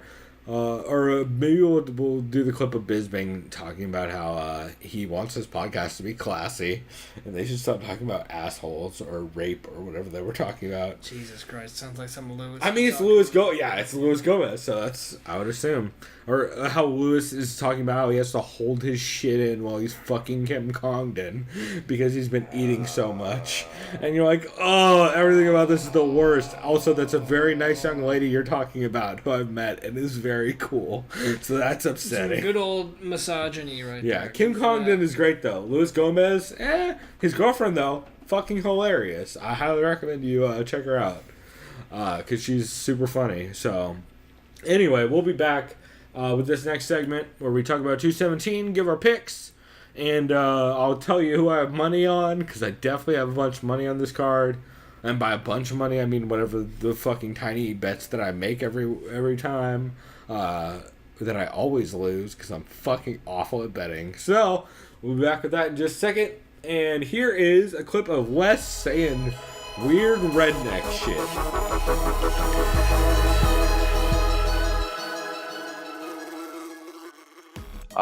Wes, thoughts on this one? Yeah, I do agree there, but also think that Heikern quit in the second or third round. I mean, he was done. But yeah, you're right, man. Gordon, he's got a motor, man. But yeah, I don't know why I bet this fucking idiot again, dude. He doesn't fight. I mean, if he doesn't take you out in the first round, he's done. He gives up. I mean, the shit that I was like, what are you doing? Then I mean.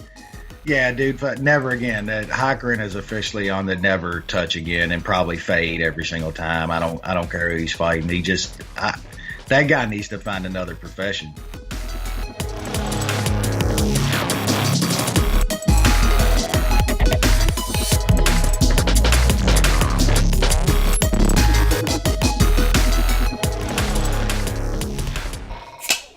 All right, we are back with our third segment. That was that one redneck dude. What's his name? Wes. Yelling crazy shit about I want to say DC, yeah, and Lineker, all kinds of craziness. Those fucking clips are so much crazier than when the way you described him. Oh man, that guy is he's a character. I kind of want to subscribe to that show. Every time he tries to make an argument, he raises his voice. Like, okay. I kind of just want to subscribe to that show now just to hear how crazy his opinions are on fights. Because they sound like the like. Don't get me wrong, he does make some legit points. No, and he makes a lot of the points. Like they're not dumb. I just like the way that they overreact to everything. And a lot of the terms they're using, like fading dudes and all that, like they're clearly decent. They bet a lot. Or they are frequently, I should say. I don't know how much they're betting, but they're betting frequently because dudes using terms like fading dudes and stuff like that. You're like, all right, well, clearly you're on top of it, but Man, also, you just called DC like a fucking bitch, kind of, and like crazy shit like that. So, I don't know, it's crazy. Anyway, we are going to get into one of the best fight cards of the year, UFC 217. Yannick and Jacek versus Rose Namajunas. Oh, wait, it's my main event. That's our fantasy main event. It's my main event, Yeah, for those who don't know, Chris has Joanna, I have Thug Rose. That'll work out real well for one of us. Or if it goes to decision, well, but then we don't really get them. If it goes to decision, we'll probably at least get, 15 points? You should hope it goes to decision, or you should hope that Rose catches a flying armbar in the first. I'm counting on just a rear naked from Rose. Dude, it's possible. Rose is such a beast. Anyway, we'll get into it, but man, I am by far, this is the most hyped I've been for a card all year. Top to bottom, it's just fucking fantastic. Like, I have considered putting money on the first fight of the night, and I have considered picking up fighters for our fantasy league from the first fight of the night, which is always a good sign. I guess we'll start off at the bottom. Amin Zahabi taking on Ricardo Ramos. Well, let's see what he looks like. I'm pretty sure he's Brazilian. Yeah. Ricardo Lucas Ramos. Yep. Ricardo Ramos. Oh, youngster. Who I believe had an awful mustache going into his fight against Michinori Tanaka, if I remember right. Well, it's Movember, so hopefully he doesn't get yankees. I mean, Michinori Tanaka's hair is not great either. It's that, like, weird Takanori Gomi, like, bleached and not bleached look, where you look like you're in a fucking boy band. And or then it was anime. Yeah, and then it was he was fighting Ricardo Ramos, who was looking straight up like the rapiest of Rapingtons. God damn it! I just realized Ramos, dude. If this is West, he'd be like this, Ricardo Ramos. Ramos. Yeah. So. Ramos. I'll. Why don't you go first? Actually, since. I know I've seen Zahabi fight once. Yeah, and I can't. So Zahabi just is coming off the win barely over. God, I just watched this fight. What's this dude's name? Reginaldo Vieira. Which, like, he still got pieced up a little bit in that fight, but he fucked up Vieira a couple times. Almost finished him a couple times. Yeah, to be honest, I don't really know how to actually call this fight. I mean, the way I'm going is Amin Zahabi is Firas Zahabi's little brother. Because instinctively, I'm just going to pick him based on his last name. Yeah, and you got to figure they're probably matchmaking him generously at this point in his career. This is a much tougher fight than his last fight was. But I just don't. I like Zahabi in too many areas of this fight and too many portions of the game. Like, I like him in the clinch better. I like him in the wrestling better. I like him on the ground better. Stand up is a little tough, but I still like him probably in the stand up better. Like, I just think that unless Zahabi just gets way overconfident and gets caught with something big, I see it's hard for me to picture him not taking this fight. Yeah, I'm gonna go with him. But if Ricardo Ramos impresses, then it's just another name for me to remember until next time. I mean, that's a huge dude. If you beat fucking Zahabi, that's a huge goddamn win, right? Like, immediately your name gets thrown in. You probably jump a good 5 or 6 position points in division. It'll be huge. This next fight, though, we have Ion Cutelaba, a.k.a. the Hulk. I believe it's Jan. It's probably Jan, yeah.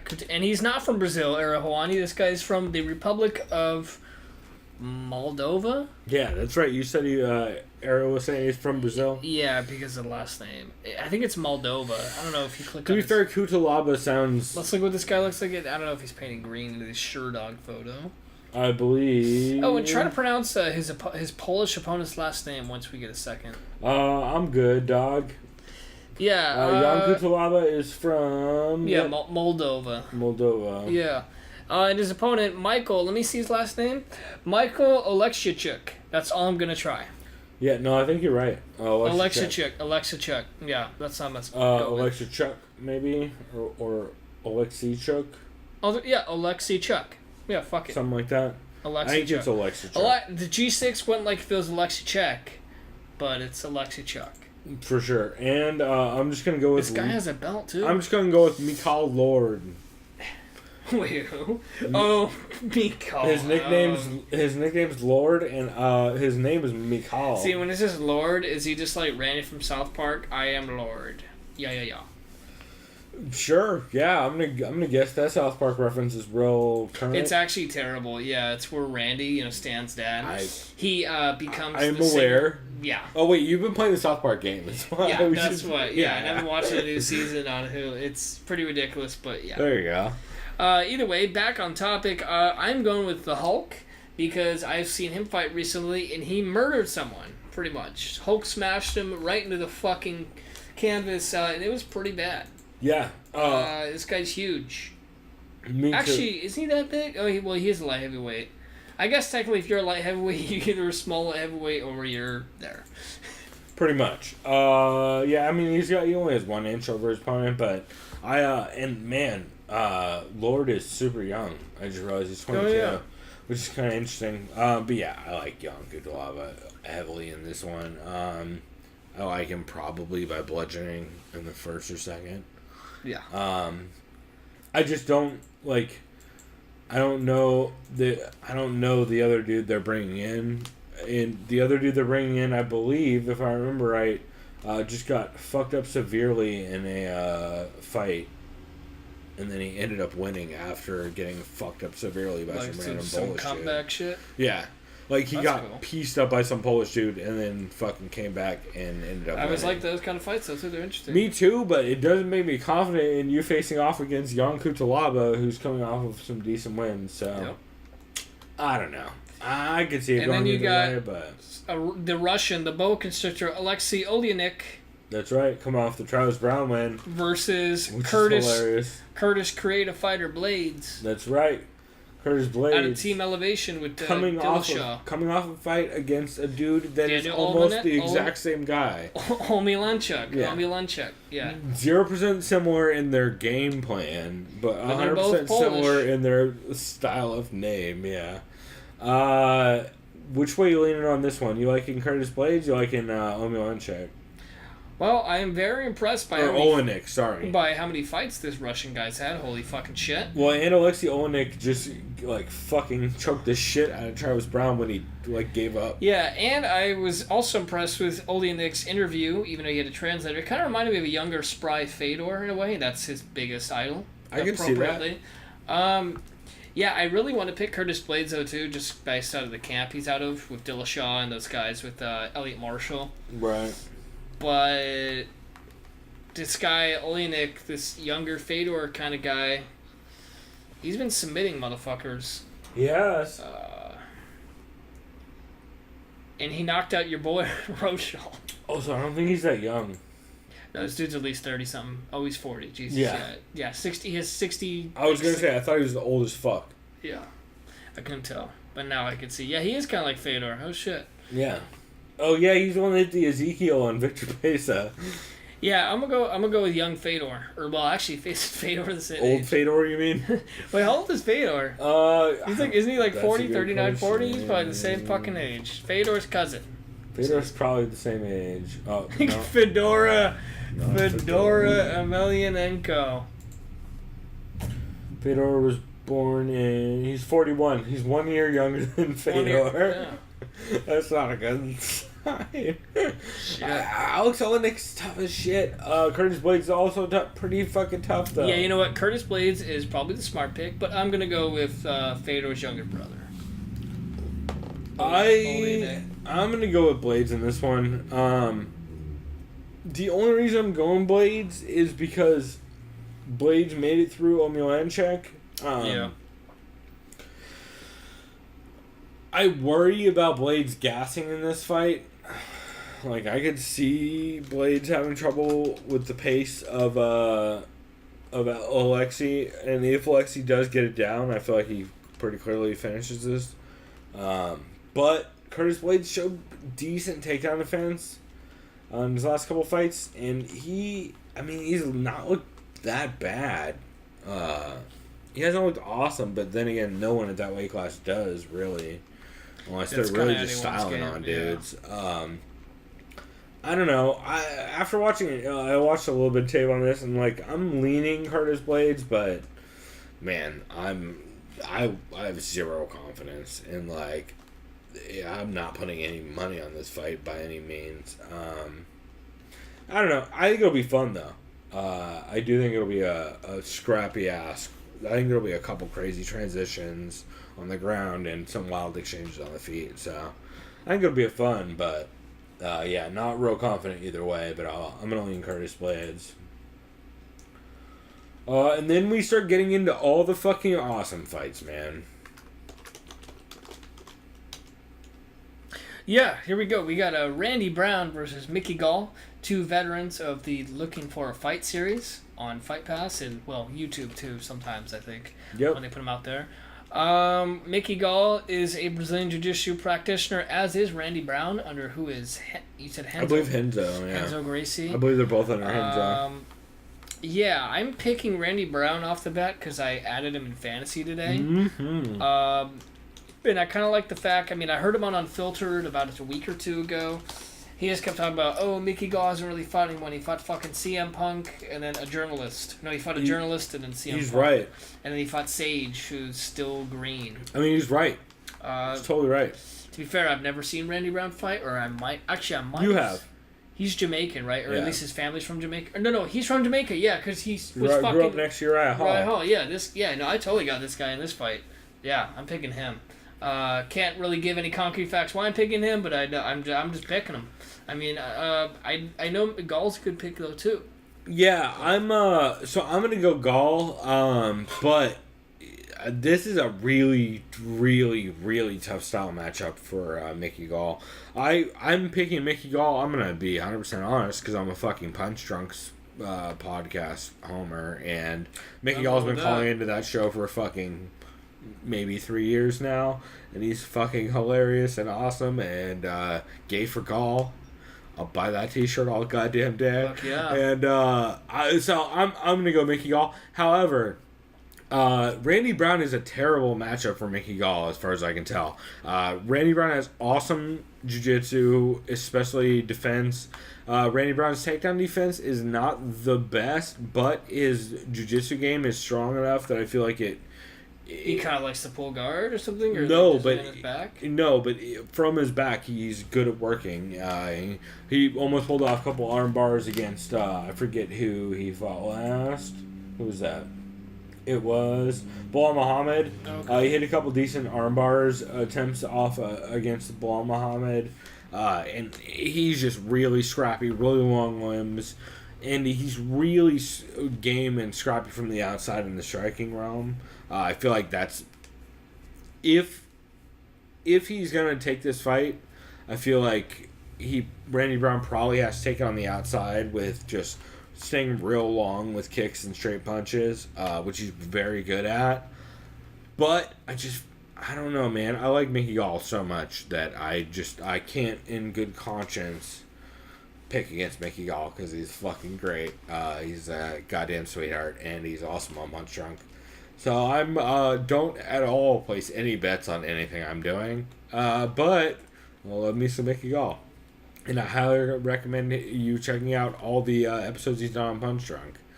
Up next, we got a light heavyweight fight between OSP and Corey Anderson, which is very weird. Yeah, this is an interesting fight. Dude, didn't OSP just fight like 3 weeks ago? Swear to God, dude. He fought like Takanori Gomi. Yeah. No, he fought Yushin Okami. Not Gomi, Okami. Oh, Gomi was also in that card, though. Yeah, Yushin Okami was September 22nd. Yeah, I got him with the knee now. So a little bit over a month. Von Prue. Yeah, a little bit over a month ago. Yeah, Von Prue. Shoulder choke. So this is a quick turnaround, but then again, he didn't really take any damage, so he should be fine. 0 damage. Yeah, 0. And Corey Anderson's coming off that knockout loss to Jimmy Manuwa. Yeah, he got booped right in the temple. He got fucking bombed on, dude. That knockout was bad. I rewatched that recently. It's bad. He fucking gets hit in a place that people don't go down for that reason is why I'm picking OSP.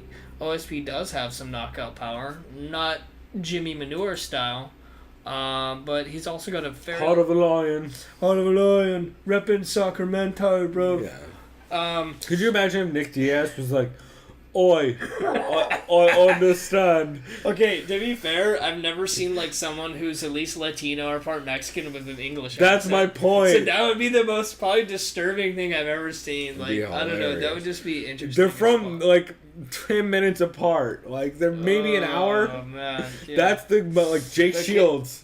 Like, could you imagine if Jake Shields just talked with an English accent? Like, it's the because he lived there for a year or two. It's the Especially crazy a fucking shit. Cockney accent. Could you imagine if Bisping just lost his accent? He just sounds like he's from LA, bro. Or Anaheim, where he's yeah. That'd be funny. The fuck. It's upsetting. So OSP. I always forget this, and then you always bring it up, and I always get upset. I just again. remember that when I brought it up a couple months ago, and you like had a dead silent. I'm like, dude, you all right? You're like, no, I just can't. Like, I just cannot comprehend this. It's so upsetting because I forget it every time, and then I'm like, oh Jesus, that's Jesus Christ. He's got the strongest accent. It's fucking from California, whatever. Anyway, OSP. Justin Buttholes. I can't wait for him to have a fucking crazy accent someday. Yeah. I am officially retiring the name Justin Buttholes. I'm starting to feel like an asshole, ironically enough, for calling him that. He got demoted. And I really like Justin Buttholes. Yeah. Like, I'm a big Justin Buttholes fan, so like I feel like a dick calling him Justin Buttholes. Yeah, he is kind of going through a rough patch to get demoted from the head coach position, technically. Well, and that's like some fucking also really dumb fucking immature Faber shit. is Faber's all that so feels weird, like. Dude. Faber's so fucking weird. Faber's got some ego stuff going on, huh? God, man. Here's to You already know his meaning. All right, this is my gym. I got my squad, my team. But Justin, I think we should just be like a bigger camp, and then we just have like a bunch of head coaches. Where it's like you remember you hired Justin as a main coach not even a year ago, and you specifically told him he was going to be a head coach, and you specifically told Chris Holdsworth he was not. Like that's just specific things you decided about a year ago. I don't know. Fucking Faber's weird. Anyway, Corey Anderson, OSP. Who are you leaning on this one? You said I like OSP. I don't know what Corey Anderson's reach is like. I've seen him strike before. I know. Yeah. He had that last fight. I vividly remember him is when he fought Tom Lawler to a really weird decision. I think me and you both thought. Yeah, Lawler where won. Tom Lawler almost killed him in the first round. Yeah, we thought it should have been 10-8. I think it was that fight. I think it should. Yeah, I thought it should have been a round. It's weird. I just besides that, him getting knocked the fuck out by Manuel, I just like OSP. He's riding high off a submission win. Doesn't matter that it's against Ukami. Yeah. I'm assuming he has a longer reach. 80-inch reach is still pretty fucking good. For that weight class. Yeah, I got OSP in this. I just haven't seen enough of Anderson recently besides him getting knocked the fuck out. Yeah, I'm gonna go OSP also, which is weird because I did hear the Vivisection guys, Conor Rebush and Zane Simon going with Corey Anderson via top position and takedowns, which like I get the idea that you would do that, but like. Man, I just have no faith in Corey Anderson right now after the way he went down in his last fight. He got fucked up. Like, especially since it was an outside angle hook too. It didn't clip and the that's chin. literally what OSP does with this unorthodox style of movement. He literally will just clip guys like fucking side. Weird angles. Yeah, with his long ass jab. And he won't clip them on the chin. He'll clip them behind the ear or in weird places like that. Which is Corey Anderson got clipped kind of by the temple cheekbone area, and he just went out. I feel like if Corey Anderson can get takedowns, he can probably win this fight. I just don't see Corey Anderson getting takedowns or winning this fight. Yeah. Is the real problem I have with it. So, I like this fight. I think it's gonna be fun. But I gotta go OSP in it, and for sure Chris is not gonna eat that goddamn Halloween candy on the goddamn podcast. I'm shutting it down before it starts. That's too much noise. No, and I had to listen to so much Bisping eating fucking cashew nuts on the goddamn podcast this week. You don't want to be like, all right, Chris, what's next? All right, this guy's gonna win. That's right. Also, you had Michael in this one, right? I had Hulk. You had Ion? Yeah. I said he's gonna win by Hulk smash. Perfect. All right, so we got Walt Harris versus Mark Godbeer. First of the ultimate, not ultimate fight. Why did I go with that? First of the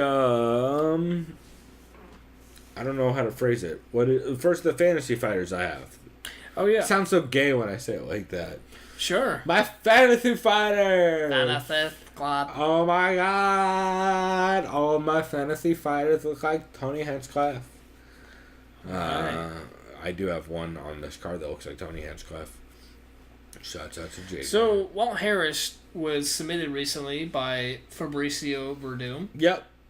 He totally was. I feel like that has zero effect on this fight. I know, I was just mentioning Mark that. Godbeer has never subbed anyone ever, has he? He's been subbed by his own tattoos, I'm sure. I mean, I get subbed every time I remember his tattoos exist. I fucking start tapping out everywhere. I'm like, oh god, tattoos should just tap out. Very tribal and Jesus-y. Yeah. So, of course, Godbeer is coming off the win over Daniel Spitz, who killed Anthony Hamilton in his last fight in 30 seconds. And then the loss to Justin And then Ledet. the guy Justin Ledet who thought was a murder-suicide. Yep. Not Justin Ledet. Sorry, Justin Ledet. For sure didn't mean you murder-suicided anyone. Feel real bad about that. And then, watch him tweet us saying, fuck you. And then Stuart Austin in Bama back in the day. And Walt Big Ticket Harris is, of course, coming off the loss to Fabricio. Win over Cyril Asker and Chase Sherman. And the loss by split decision to Shamil Abdurrahimov.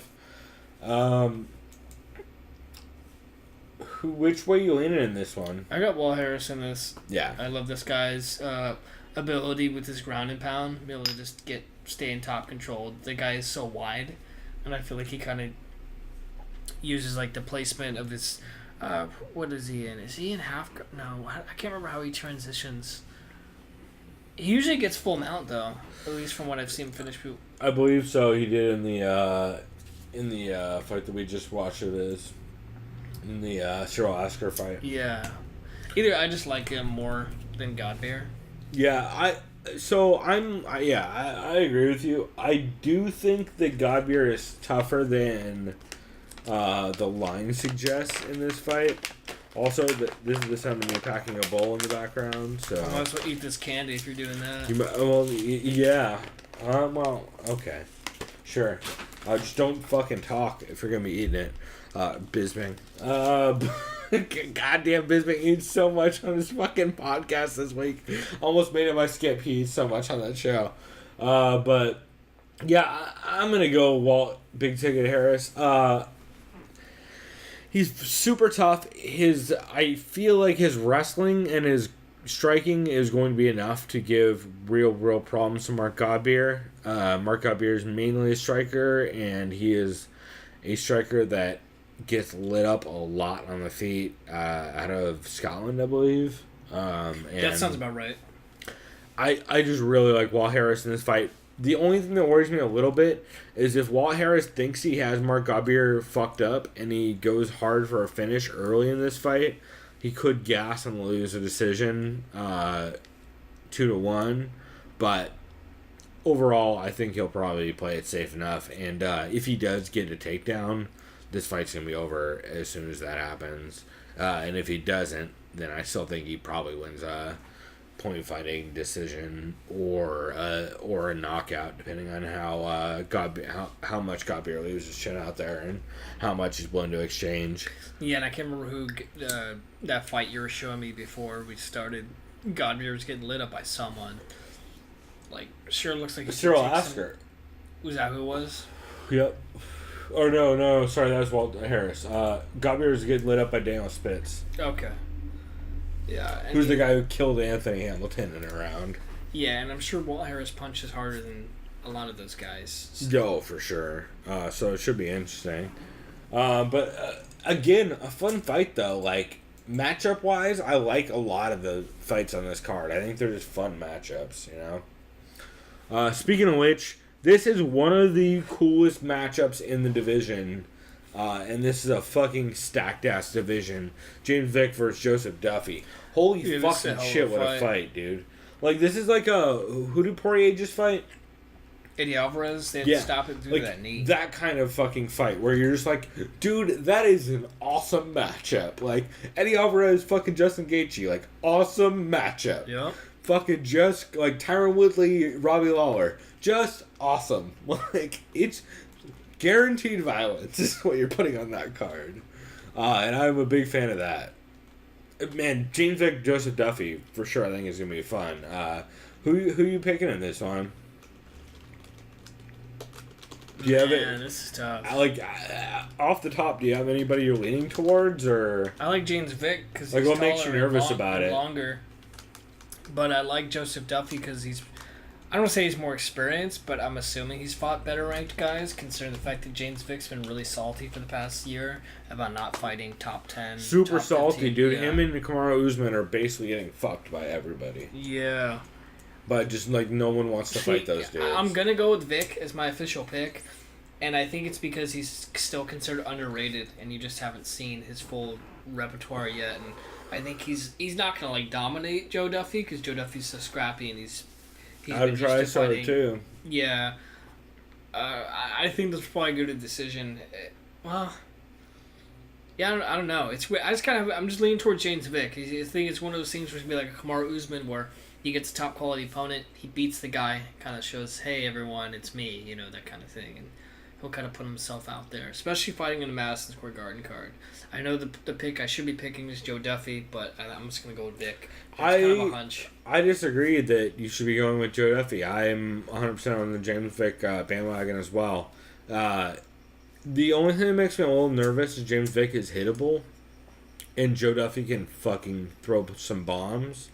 But James Vick's output and his pace and his durability is really underrated. Despite him getting fucking clocked by some dudes, he continues to come forward and put a pace on motherfuckers that very few fighters can. He's also really, really long, and he's been getting much better with tightening up his defense. I'm gonna go with James Vick. I would not be surprised if Joseph Duffy is able to take a win by probably stoppage. I could see James Vick getting caught on the end of a long combination or walking into something, just being too big and kind of, I don't know, for lack of better phrasing, just kind of Stefan Struving his way into a bad situation. And Joseph Duffy hits so fucking hard, and he's really sharp, and he's out of TriStar. I also could see the wrestling maybe being a big problem if Joseph Duffy can get a takedown or get a clinch exchange in this fight. I feel like he can probably win this fight. I just don't think he can do either of those things against James Vick. So I'm going to go James Vick probably by... Yeah, there's all really good reasoning for it, too. I mean, it's just a size differential. Like, James Vick should not be able... He should not have the ability to cut to that weight. It's kind of like, I know Darren Till said, it should be illegal for me cutting the welterweight. Colby's like that, too. Yeah, they're all huge for those weight classes. It's pretty interesting, but I'm going to go James Vick. I'm not with any real confidence. Like, I'm not putting any money on this fight, and I'm not. But it's just too close. Like, it could go either way too easily. But I think it's gonna be fun as shit. Like, it's one of the best matchups on the card. And maybe it is the best matchup on the card. It's got to be that or TJ and Cody. TJ and Cody's probably the best or JJ and Rose. Like, those are the three. You could even argue one or the next, or not the next. Yeah, Thompson, Masvidal. Yeah. That's a close, I would say, right below these ones. But yeah, I'm gonna go Vic. But man, I'm fucking very hyped about this card. And then we got a fight that I think everybody I've heard has had the same opinion on, which my opinion doesn't fucking vary. How about you? We got Paulo Boachina taking on Big Rig. The Pig Rig Steakhouse, so ex-owner. And no one's picking Johnny in this fight. I know he's at Jackson's, and I'm sure he had a fantastic camp. I always think about whenever anyone goes to Jackson's now, I just think about Brendan Schaub saying everyone goes to Jackson's when they are about to end their career and retire, just like everyone goes to Florida. It's the same fucking thing, and you're like, God damn it, you're not wrong. They all go to fucking Jackson's and they get old. So if someone trains at Jackson's, they just train in Florida. Yeah, I mean, they might, well, no, because if they train in Florida, they might have a shot at their fucking belt back or whatever. No, that's right, yeah. You know what I mean? Goddamn I mean, ATT and Combat Club, Yeah. whatever you want to call it, whoever's down there. Henny Hooft. Yeah. Yeah, man, this fucking Johnny Hendricks fight. He's just too tiny against this guy, dude. Like, The dude's real big. he's a 205. Yeah, he's a big motherfucker. And you, so We just skip our analysis and just say, fuck it, I'm sorry. Like, I mean, kinda. I I don't know what to say. Like, as far as, the only thing I don't Hendricks could maybe trust do is Hendricks. wrestle the guy, but I don't know if the guy's good off his back or as good you know what I mean? Like, Yeah. that's the only thing I could possibly think of. He just wrestles the guy, but because I know Hendricks is strong enough to pick the guy up and wrestle him probably, but this guy's big enough to he could probably just scramble pretty well or just have like some sort of base against the cage. Like I just don't have any faith in Hendricks anymore. I don't trust him to not show. Like, he's way too small for 185, and he doesn't show up in shape. dude, I remember who So it it's was. like- Someone mentioned it, dude. Johnny Hendricks, if he really had the discipline and diet for it. He doesn't have the fucking I know, but if wingspan. this was an alternate universe, Johnny Hendricks could make 155. Yes! Based on how tall He's he is. tiny. Yeah. But he just is such a fat guy. And I hear you, buddy. I'm a fat guy. I do lots of drinking and eating. He's like, oh man, I'm a I big can't- fan he's of like, trash I food. He's like, can I have the Angus steak cheddar? Yeah. Shit. Hey, I'd like to open a shitty restaurant, but like, you can't do that and fight. Yeah, it's like, hey, how's your new item? Well, I'm in camp right now, so I can't really try out the new, fucking pulled pork sandwich we got. Like, even Derek Lewis knows this shit. I want some chicken McNuggets yeah. right now. If Derek Lewis is making weight and you're not making weight, there's something wrong with your system. But yeah, I don't know. I think So Borrachina by murder. yeah. What I'd love to see old school Johnny come back. But I would love to see this. And he just Yeah. rocks the guy. it was crazy like dipping left hand, but man, I just don't at all see that as a possibility at all. I just have no faith. So yeah, I'm 100% going Borrachina probably by early stoppage. Man, I think it's gonna be rough. He's a big dude, and he looks like he's juiced to the gills, and it's in Brazil, so all these things do not Or generally help. in New York. Oh yeah, you're right. It's in New York. What am I talking about? Last card was in Brazil. To be fair, New York does have its share of filthy animals too. Oh yeah, including the entire commission that's involved. Fucking Jesus. Anyway, up next we got Stephen Thompson against Jorge Masvidal. This is my second favorite fight on the card. This is the fight that could be the most fun or the least fun.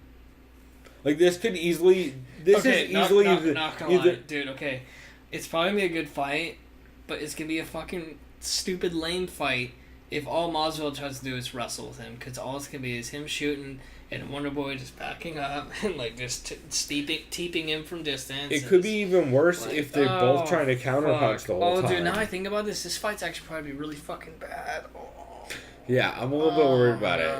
Dude, this fight's gonna be real bad, dude. Because I remember, like, when you have Wonder Boy say, I'm gonna let my hands fly this time, it's like, either that means... He did say that the second Woodley fight, too. Yeah. Now that I think about it. Because he has been saying that all over the place. He's been saying, like, oh, I'm going to come out, I'm going to throw... It's like, dude, you'd have more success. Like, you beat fucking Rory McDonald, for Christ's Killed sakes. Johnny Hendricks. You broke ruined Johnny Hendricks' entire welterweight career. Yeah. Like... I was in New Orleans when I watched that fight. It was fucking brutal. I don't think he can knock out Masvidal. Maybe I do. Okay, yeah, I know Masvidal's a chin. He can definitely TKO him, for sure. Like, That's what I mean. Yeah. Masvidal is a crazy chin, but he can TKO Like, him with I volume. know it's weird. Like, I want to pick Thompson based on, he's a better striker than Masvidal. He's bigger by a lot, too. So, this is weird. Initially, I'm going to pick Masvidal because I think he's going to wrestle him. I think he'll be able to take Wonder Boy down. But I don't know how good Masvidal's wrestling is. I know his counter wrestling was okay against Maya. Counter wrestling is good. And his boxing And he works with Colby all the time. Yeah, I don't know. It's weird though. I just feel like either Wonder Boy's gonna knock him the fuck out, or you get a stoppage somewhere. Because it's a 3-round? Yeah, I don't... Nah, this shit's going to decision. Yeah, I'm going Masvidal via decision. I think he's going to wrestle the shit out of him early. And then, like, Wonder Boy will probably maybe phase him or just get a couple shots in and win a round. But, yeah. Yeah, I completely agree. I think it's probably going to be 2-1 Masvidal. Probably by... I don't think it's going to be wrestling at all.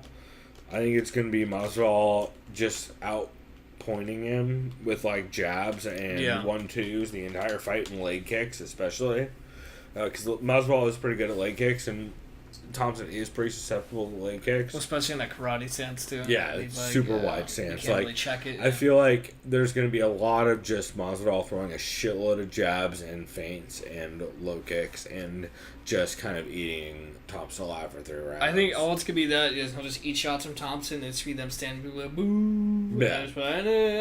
Okay. And Masvidal will do that shit all day. Like, Masvidal doesn't give a fuck about the crowd. Which, like, a win's a win. He's way too much of a veteran to give any kind of fuck about any of that shit.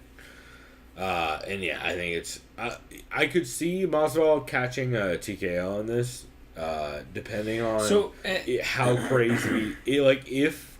I think it's a little too If aggressive. Wonderboy does get a little crazy, like, because he is trying to, like, compensate for the for the Woodley fights, I could see him opening up too much and getting clipped by, like, a strong straight. Here's the thing, too, about the weird rankings and the fact that Woodley's hurt. If, say Wonderboy knocks him out first fucking round, they'd want to give him a title shot initially. They won't. They won't. No, they won't. Don't get me wrong. And I agree, because they already fought twice. You can't fight 3 times. Those 2 fights suck so bad. Yeah, no.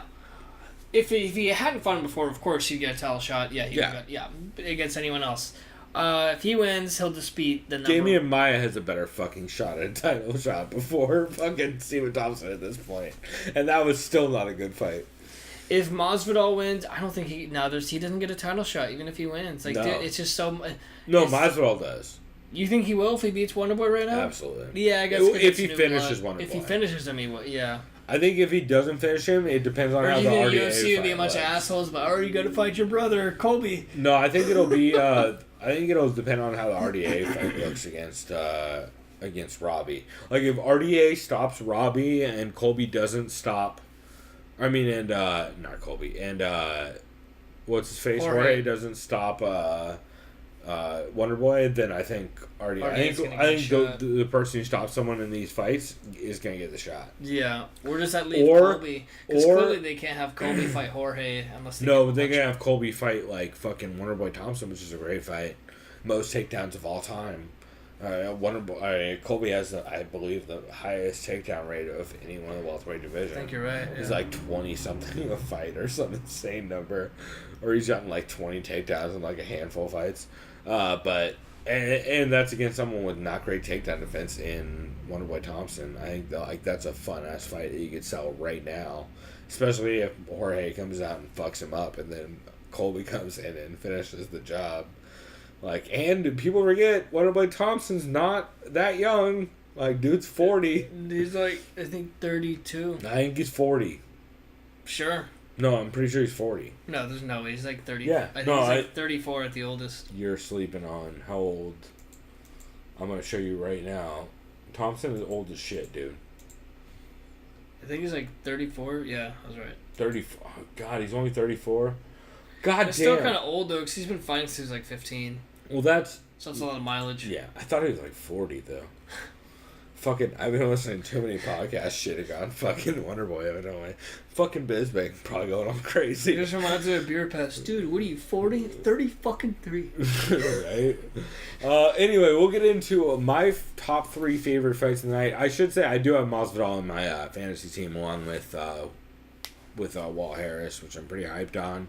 And then I have Yannick and Jacek and Michael Bisping, and I got him for a reason.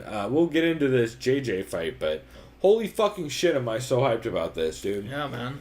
You got every reason to be. This is probably the fight I'm most hyped about, honestly. Like, I want to see this fight more than I want to see Cody. Well, I'm hyped on this because I need these points. I just love Joanna. Like, and I've always said Rose is the toughest matchup for her in that division because of how crazy and, like, just off the wall her grappling game is. Like, Rose has hit some of the craziest flying arm bars, and especially just been training with someone like Trevor so Whitman. goddamn scrappy. Training with Trevor Whitman. Her boyfriend's Pat Barry. Yeah. Like, she's fucking scrapping with Melvin Gillard in the Justin cage. Gaethje. And Justin Gaethje, like, literally just fucking, like, fighting them, basically. TJ Dillashaw. It's like fighting these people.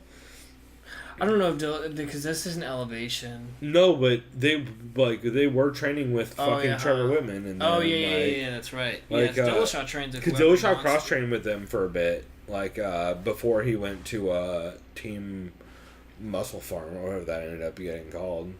Elevation's the one near Colorado. Well, they're both in there's Colorado. a bunch of camps in Colorado. But, like, there's one in Denver. Yeah, like, there was some talk of them training together. But anyway, more impressively, like, just Rose is a goddamn beast. But man, I can't pick against JJ. Yeah, no, even JJ's, though Rose is something I can't I have pick more against faith in either. JJ than I do in DJ, and I think DJ is probably the GOAT.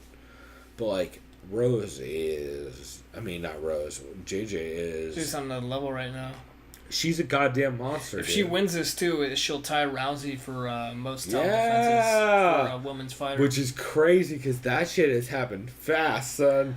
Like, like, what was it, 2013, 2014 when the women's division got added? 2013, I think. I No, think it was so. 2012. Yeah, I think you're right. I think it was 2012. At the end of 2012, like yeah, December. we're in 2017 and JJ's already about to pass it, and she's fighting way crazier competition, and she's fucking these girls up in a way that is crazy. Like, JJ is such a goddamn monster. It's nuts. Every single coach, every single striking coach I've heard, from Stephen Thompson to fucking Jason Perillo to all these coaches on these podcasts are talking about how JJ is probably the best striker in MMA, hands down, male or female, just the best striker. And her use of distance and her sharpness is fucking insane. So yeah, I gotta go JJ in this fight. I mean, I got her on my fucking fantasy team. I think so. Here's the question: do you think this goes decision? Oh, this is 100% going to decision. Rose You is think tough so? as shit, yeah. Rose is super tough. That's Yeah. that's the big thing, right? But, like, if this goes to decision, I could see it's her gonna be getting so TKO. ugly. Like, she's not going to get finished outright. I think it'd be one of those things like Rose Ref gets stoppage by she gets volume. gassed or she's a little tired, and then she gets hit a bunch, and the ref's just like, fuck it. you know? Rose does gas a little bit, And then like, Rose is just like this, like, okay, I lost. Like, like Yeah. she's just too tired. I could see Rose gas. That's kind of what I'm curious about, is how well Rose's cardio will hold up against JJ, because JJ's a fucking monster, and her pace is unlike anybody else's. Yeah, she doesn't hit And Rose necessarily is that super hard. It's just the explosive. volume is insane. Yeah, and Rose is super explosive too, which leads to gassing as well. So, yeah, man, I'm very, very hyped about this fight, and I've wanted to see this fight for a long time, but Looks like you're not typing. Oh, you're I'm not. But the thing is I still think it's a little early for Rose to get this fight. I think Rose can I beat think so too. Joanna, but I think it's just way too early in her career to do that. And then we got, Cody TJ. the real main event. Yeah, right. We already talked about the real main event. This is the fucking Talkie Boy main event. No, this is not the main event. It's the Talkie Boy. This is main event. Cody. This TJ is the- showed me how to do roids at Alpha Male Garbrandt. Yeah, this is the PED event. Boy. The hot pick is Garbrandt. I get it. Everyone He beat likes Cruz. Garbrandt. His footwork's fantastic. Distance management is fantastic. He has knockout power. Can he knock out TJ? Fuck yeah, dude. I don't know if TJ's chin is that strong. I mean, he can knock him down at least. However, As we saw in the video today. I'm going with TJ. Reason being, he's going to be putting on a wrestling show. This is not going to be a striking fair. He's going to wrestle the fuck out of Cody. Cody is great counter wrestling, and I think this fight's actually, it's going to be exciting to the extent that there's stuff going on, but I don't think it's going to be the striking contest we're all anticipating to be. I think it's going to be a lot of grappling. Kind of like what TJ did to a power hitter like Lineker, even though Lineker's not nearly as athletic or technical as Garbrandt. I think that's a super, super great point that I have not heard a lot this week, and I 100% agree. Now that you mention it, I would have thought that TJ is going to try to Dwayne Van Ludwig his way to a footwork decision. But now that you mention it, fucking TJ's wrestling is great. And Cody's wrestling is basically unheard of. Because, I saw that they BJJ Scout. He did a video on Cody's fight against, not against Cruz. He just showed, his offense against, Augusto Mendes and, Almeida in closing distance. Yep. He just showed some stuff from Cruz. But TJ, he showed his fight against Lineker, and he is faint into his explosive takedowns. It's just so insane. I feel like I'm going to see Cody doing that stuff a lot. And TJ's... Cody is fast enough to catch him, though. And they I get both that. know. And it is unfair because Cody's way better than Lineker anyway. Well, so and I feel like it's weird. I feel like they both and know each other, too. Well, that's the thing, is I feel like they would know that TJ's wrestling is probably better. I almost feel like this everybody might go to gives Cody decision, a lot man. It's going to be like a chess match. Huh? Everybody gives Cody a lot of credit for his wrestling because he comes out of Iowa, but he didn't wrestle in Ohio. That's what I meant. But he didn't wrestle in college. Yeah, he didn't wrestle at Ohio State. He wrestled in high school, which is a way different level compared to the guys like TJ who were wrestling their ass off in college at a super high level. So, yeah, man, that's a really interesting point.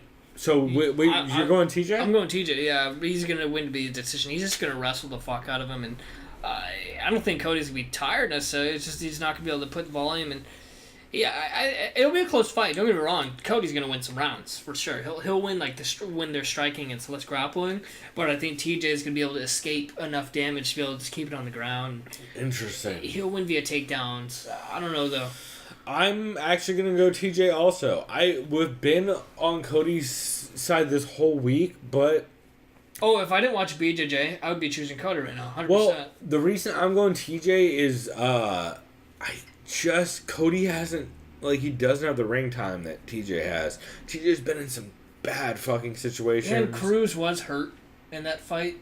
Yeah. And he did not actually fight like how Cruz fought. Cruz fought anti-Cruz. And I think I might be buying into the Brendan Shaw bullshit a little bit too much with the TJ statement about, saying, do you think that really was Cruz 100% versus Cody looking great? Or, how much of it was Cody just happening to look it's great? True. We're only going off one fight. Shit. Yeah. And we really are. Apart from, Mizugaki and shit like that. But, Mizugaki is not, it's not a bull beater. I think TJ would have fucked him up, I think a lot of people are going for Cody because of MMA math. Cody beat Cruz, who beat TJ. Yeah, I get that. And Cruz is considered the best bantamweight ever, arguably. And Cody fucked Cruz up in a way that no one saw. It'd be basically like the equivalent of just a young up-and-comer fucking up GSP in his prime. Someone who's unstoppable in that division. Cruz necessarily wasn't unstoppable. He was just dominant. No, it's like if Colby Covington just fought fucking GSP and beat the shit out of him. Or Woodley. Yeah. Or Woodley. Beat the shit out of him. Yeah. I'm gonna. However, what happens next? Then if Garbrandt wins and he fucking. Well, no, they both said they want to fight DJ next. Oh yeah. At 125. I'm actually not against that. I love it because it gets DJ fun. Paid, man. And I think DJ probably. And it gives DJ the advantage if they fight at his weight class. If he fights at bantamweight, 100%, I'm choosing TJ and Cody. Yeah. Every time. I'm sorry, it's just not good for me. Agreed. But this huge if they fight down at 125, I'm picking DJ too because they're gonna be stretched they're just Cody is gassed. Way too big for that. He claims he's 143. I can't imagine that. He's 5'8". Even still, I know he's skinny. Dog. The only thing is he does hit super fucking hard. He hits crazy hard for the weight class. That is true. That he could knock Mighty Mouse the fuck out, though. He kills motherfuckers with his hands. He probably would knock TJ the fuck out. But I think DJ's wrestling and grappling is way too high level for Cody to deal with. Yeah. Because DJ will pull guard. He'll do weird shit. If TJ makes weight, though, I could see him beating Mighty Mouse in a decision. TJ, I think, is a way harder fight for DJ. Yeah. I think that's a super hard fight for DJ. Because TJ's a more striking-oriented version of DJ, almost. Super unorthodox, but he's Cruz-esque. And Cruz was fucking bad matchup for DJ back in the day, so, it's gotta be interesting. But we should, I guess, eventually, get to the, official main event, the fight that nobody gives a fuck about. That's not true. I like both these guys. I don't like that this fight's happening for a belt. I don't. Yeah. I don't like it that it's the main event. It should be Bisping versus Whitaker. Whitaker's hurt, so technically Bisping should be fighting. He's just wait. But whatever, it is what it is. They gave GSP a shot. Yep. I'll just say right now, I want GSP to win, even though that would fuck up the division. Actually, you know what? It wouldn't fuck up the division more. Nah, I think even Colby Covington talks enough shit to fix any problems. Yeah. I think if Bisping wins... right. Wrong division. I forgot. Right. I think if Bisping wins, who the fuck does he fight, though? Does he actually fight Whitaker and not be a bitch, or does he just retire on top? He'll retire. He's gonna fucking retire if he wins. Or he tries to bait Connor into a fucking fight. No. That'd be GSP. I know. Mr. McGregor, I am impressed by money-making skills. I want the red panty next too. I'm impressed by your money performance. Yeah. Oh, God. We are going to make history together. That's right. We're going to fuck on live television. Yep. Yes. That's what you're talking about, right? Yeah. Bisping and Connor are going to fuck on pay-per-view. Oh, yeah, dude. That's going to get at least a million fucking hits. Guaranteed Dana White would pay for that. He would. Yeah. So, who do you got in this fight?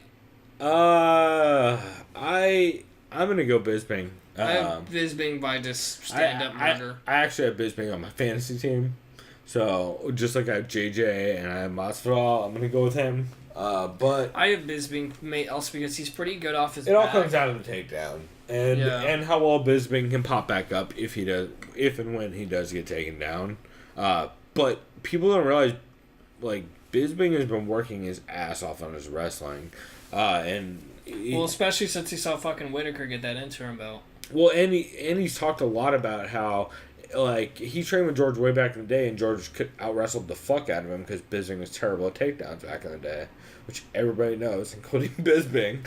And Bisping's talking about, like, yeah, I'm not bad at at stopping takedowns like I used to be, and he's been Jason Perillo brought in a couple high-level college wrestlers to their camp to have them train against just stopping takedowns against cage and out in distance and all that. I gotta imagine that Bisping just stuffs fucking everything and kills George in, like, the first three, probably. I think George fades in, like, the second or third, and Bisping just catches him with enough volume to put him out. And it's gonna be real fucking sad. I'm gonna feel bad. I will, too, because I would really like George St. Pierre. If GSP wins, do you think he just retires, too? You know what? I won't be... Because that's no, he's gonna call Connor. I'm not kidding. No, he will. No, he will, which kidding. is dumb. Like, that's... I think I've said that on this podcast for, like, 6 months now. Yeah. That he's going to fight GSP if he beats Bisping, and then he's going to fight Nate Diaz for the third time. I think Chael's son was saying that, too. Yeah.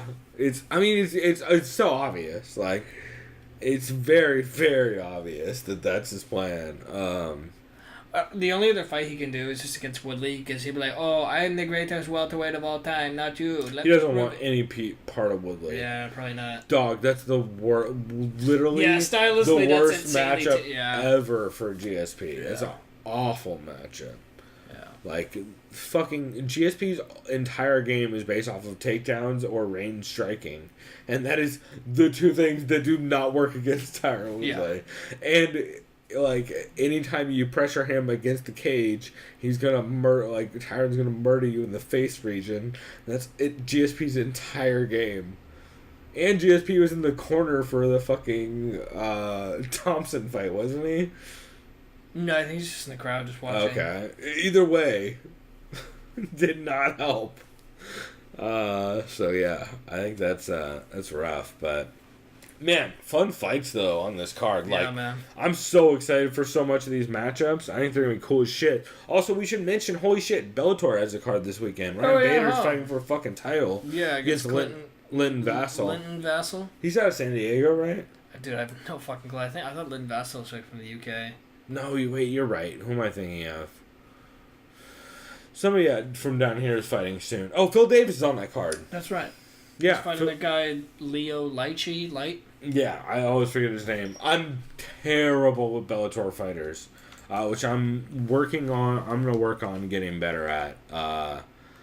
and following more of their shit. It's so hard on the West Coast to follow Bellator because they're not even live on TV.